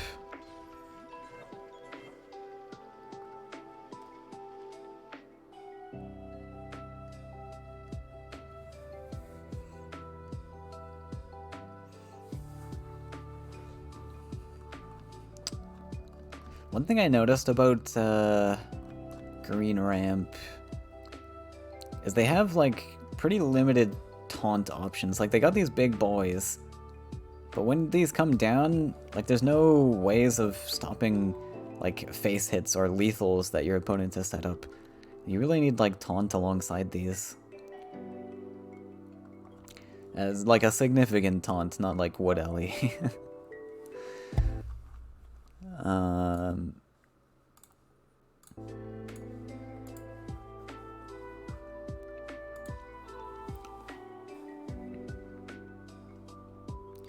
But something like Shamanic Dance, it's a little bit expensive, I guess, but you're just making the creature a little bit more expensive to get that taunt.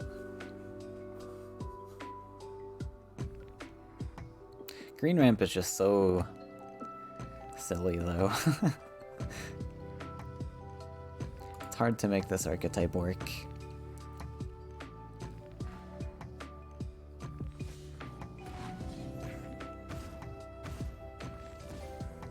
Value, value, value, value.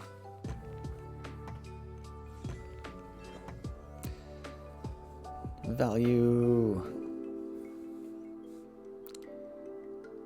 I don't know, draw for feet. We're desperate for feeds here. You gotta, like, be top decking 2 in a row at some point.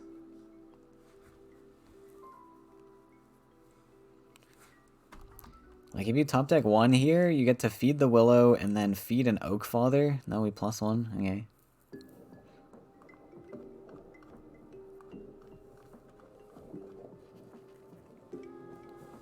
We didn't play feed earlier, right? So I'm pretty sure this Willow has been alive since, like, I think this was our turn 2 play.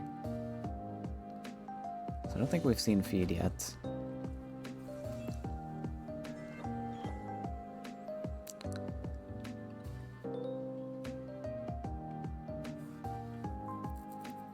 Still not finding the flip on that commander. This could have been flipped ages ago.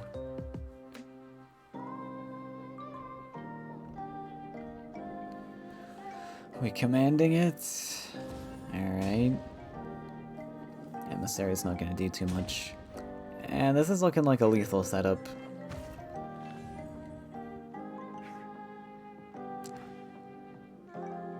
Not much El Panico can do from this point, even with the top deck feed now. Oh, well, there's a heal. Still no feed? He has to be running them in this, right? I mean, there's... Yeah, I mean, he has to be. That's nuts. 3 feeds on the bottom of the deck.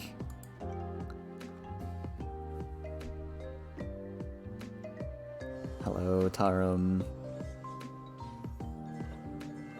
Alright, we have to top deck 1 next turn, right? Poor El Panico.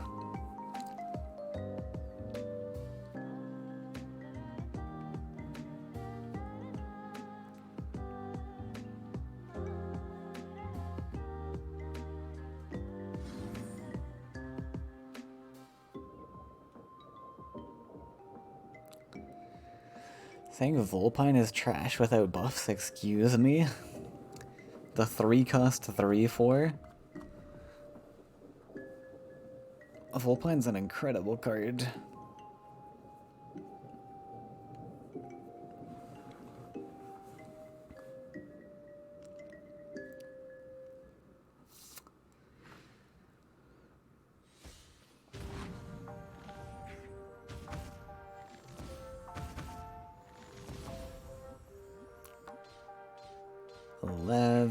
Are we 1 damage shy? No, we got. We found the flip. There we go. Nice. Found the lethal, and that's just game 2. Real unfortunate though. That was the list that El Panico was hoping to use as the counter deck.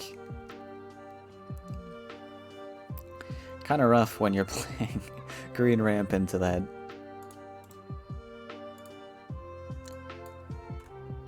Arrow is 2-0 in this final series.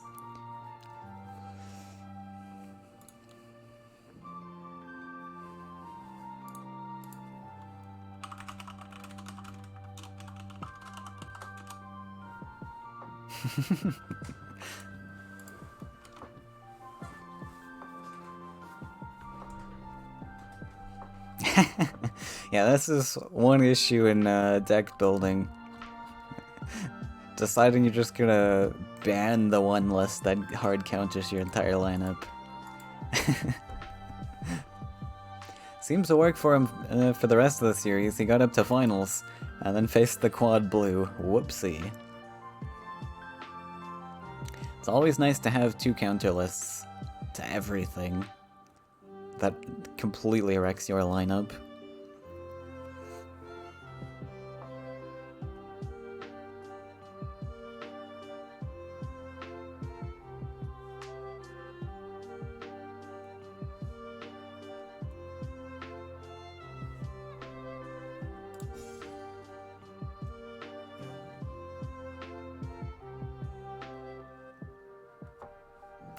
Alright, structures, let's go. This is a really fun list. Well, assuming it is the structure list, I guess.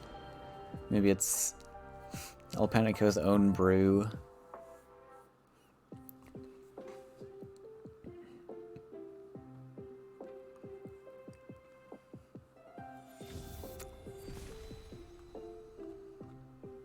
We got the Crystal Spice. So this looks like the structure list. Playing like Faeria tree and things, and just insane value from Crystal Spice and such.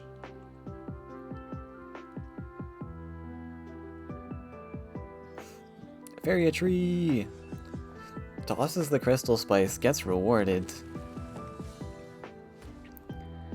Is it rewarded? I mean, Aurora might be able to be fast enough to kill this, actually. But usually not. Oh, well that's pretty nice.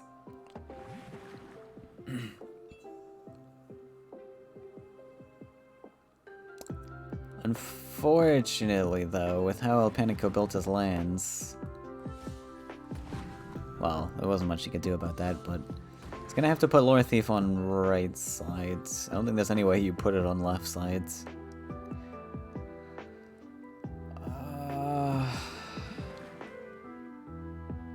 We're so close to popping this. Oh, that's cool. Great pickup. We get... Yeah, okay, so this is guaranteed to pop pretty much now. Unless there's a command pickup. Unless there's a Sunken Tower pickup. Brutal.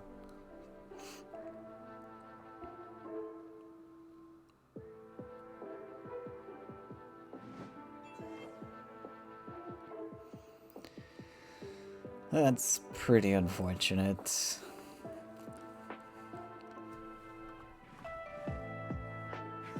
I wanted to see the Faeria tree pop off.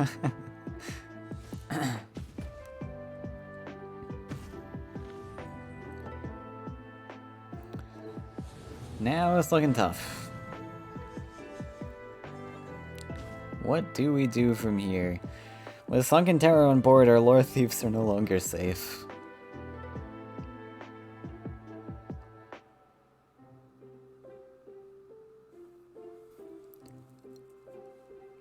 We will go for the plant. But if we go for plant, then our poor Lord Thief's dead. We could go mountain up, if that's the play we're going for. And that's actually not bad. We can plant... Or unless we're planting here. Let's just get Sunken Turret away, though. Oh, we're... Okay, we're playing another creature. Smart, I astound myself.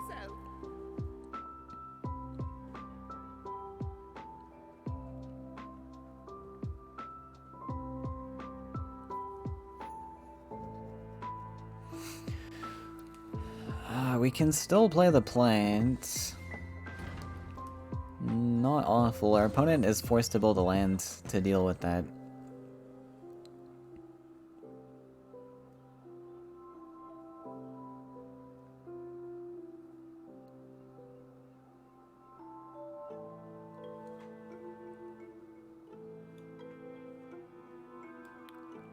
And he will have to play in range of the 1/1, which isn't a huge deal, but...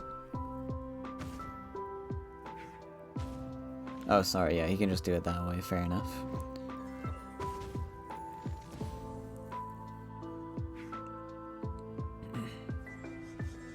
Alright, well, really sad that this flipped on that turn. All the luck is going in Aero's favor here.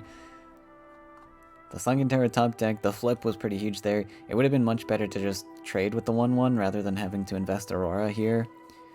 I mean, I don't... Yeah, maybe we'll just play a different thing.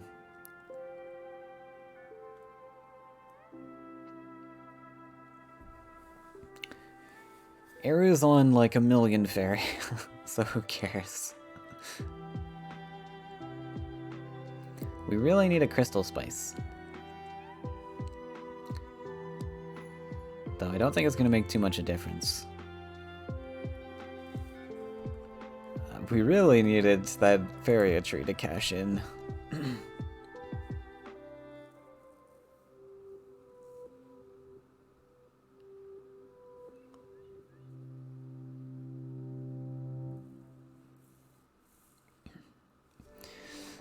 There's other plays we can do too, I guess, with these engineers, though. We can swarm a lot with these. So that's what he's taking a long time thinking about. Architect, and then you need land space for the other engineers. That's actually pretty cool. You better play fast, though. Oh, we're going for Aurora instead? Would you like some tea? Oh. Would you like some tea? Alright, found it. That's a pretty cool line. So the line I was thinking of was architect plus engineer plus engineer. And then that's all you could really do, I guess. Then your lands are filled. So you would have 2 engineers on the board and an architect and still the structure with 1 HP. So I guess this line is better.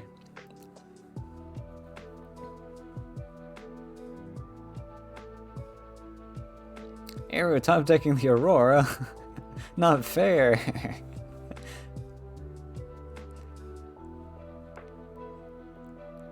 So many good top decks. We probably need to... I guess we don't have to build lands.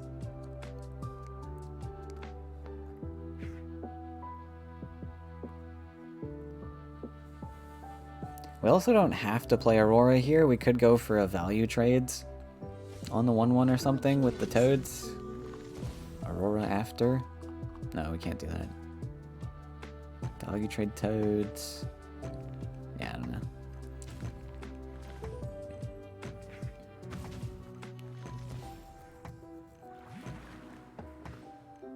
Colossus.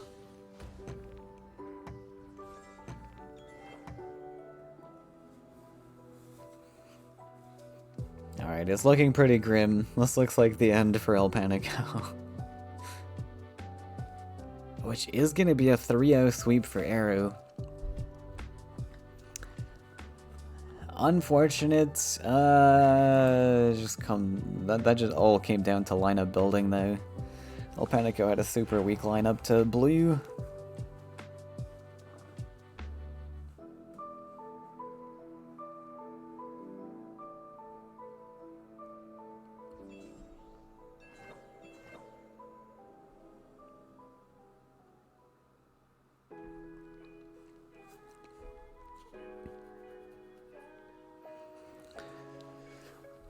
Trade, trade, trade, value trade the 1/1.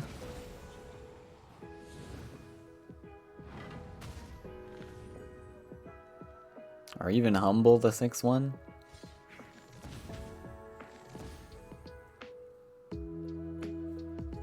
More toads.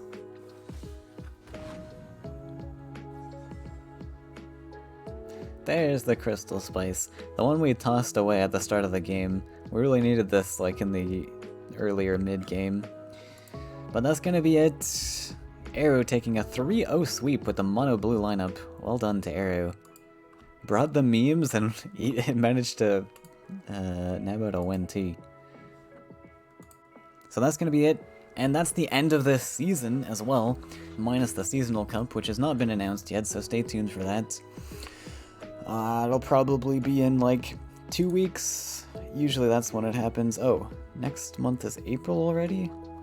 Yeah, I guess we have it in 2 weeks. It's gonna be awkward with the opens, but yeah, stay tuned for that. I have a big video coming out next weekend as well, assuming I get all the editing done for that, but I'm almost done. Hopefully. So, you have that to look forward to next weekend. And then, hey, maybe we'll have a seasonal cup the following weekend. We'll see how that goes. So thanks for watching, everyone, and I'll see you in the next one.